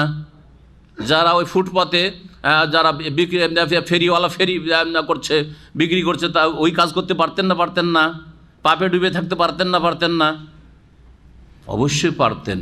খারাপ রাস্তাকে বর্জন করে, শয়তানকে নিরাশ করে আল্লাহকে রাজি করার জন্য হাজির হয়েছেন, বলে আলহামদুলিল্লাহ। আর যারা ওই সব পাপের আসরে, হ্যাঁ, কাফের দেশগুলির সমুদ্র সৈকতে, কর্নিশে, বিচে, উলঙ্গ বিবস্ত্র হয়ে সভ্যতা তাদের দেখাচ্ছে, নারী পুরুষ, আল্লাহর গজব তাদের উপর নেমে আসুক। তারা কি আমাদের এখানে আসতে পারবে না? অক্ষম? দিন শিখতে পারবে না? অবশ্যই। মসজিদে আসতে পারবে না? অবশ্যই। তাদের গায়ে ক্ষমতা আছে, কিন্তু সেই ক্ষমতাকে কাজে লাগায়নি, আল্লাহর নাফরমানি করেছে, শয়তানের আনুগত্য করেছে, শয়তানকে খুশি করার চেষ্টা করেছে, ইবলিস শয়তানকে, যে ইবলিস শয়তান ছাড় নিয়েছে আল্লাহর কাছ থেকে, ক্ষমতা চেয়ে নিয়েছে, তাকে খুশি করেছে এবং আল্লাহকে নারাজ করেছে। সুতরাং ওয়ালাহুম আযাবুন আযীম, তাদের জন্য দুনিয়া আখিরাতে মহাশাস্তি রয়েছে। দুনিয়ায় নাও হইতে পারে মহাশাস্তি, দুনিয়ার শাস্তি সবসময় না, কারণ এটা বদলার জগৎ না। অনেকে ধোঁকা খায় যে দুনিয়াতে এত বড় বড় জালেমদের তো কিছু হলো না। সারা জীবন হতে পারে যে বর্মার জালেমদেরকে আল্লাহ ধরলেন না, হইতে পারে, আবার ধরতেও পারেন। বোঝা গেছে কি না? নাও ধরতে পারেন, ধোঁকা খেতে হবে না। কারণ দুনিয়া হচ্ছে দারুল আমাল, কর্মজগৎ, দারুল জাযা নয়, বদলার জগৎ না, প্রতিদান জগৎ না। প্রতিদান জগতে যদি আল্লাহ ছেড়ে দেন তখন বলবেন যে অবিচার হইল। প্রতিদান জগৎ মানুষের মরণের পরে। হতে পারে দুনিয়াতে ধাক্কা খেয়ে বুঝতে পারলো যে আমি চরম অন্যায় করেছি, যার ফলে আমাকে এই বালা মুসিবত আমার উপর আসলো, শারীরিক বা মানসিক বা ইত্যাদি, হয়তো বুঝতে পারলো পাপী। আবার অনেক সময় বুঝতেই পারে না, পাপী পাপ করে যাচ্ছে, ওতে মগ্ন আছে, আমোদ ফুর্তিতে আছে, আমি ঠিক ওরা ভুল। বোঝা গেছে কি না? তৌহিদ আর শিরকের ক্ষেত্রে দেখেন, যারা তৌহিদবাদী সহি আকীদার লোক, অনেকে অসহায় দুর্গত অবস্থায় গরিব হয়ে আছেন। আবার বিদাতীদের পয়সার, পীরদের পয়সার অভাব নেই, সারা জীবন ধোঁকায় থেকে গেল। আমরাই রুহানিয়াতের পথে, হক্কানিয়াতের পথে আছি, আমরাই হক্কানি, ঠিক কিনা? আমরাই হক্কানি। সারা জীবন বুঝতে পারলো না যে হক্কানি না বাতেলানি, এটাই বুঝতে পারলো না, অথচ বাতেলের উপর আছে।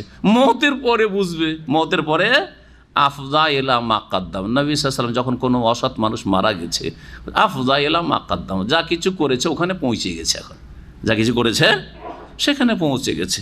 সুতরাং কর্মজগতে কর্ম করেন, বদলার আশা রাখেন না, তবে আল্লাহর কাছে চাইতে কোনো দোষ নেই যে আল্লাহ তোমার প্রতি ঈমান নিয়ে এসেছি, সুতরাং দুনিয়া আখিরাত আমার ভালো করো।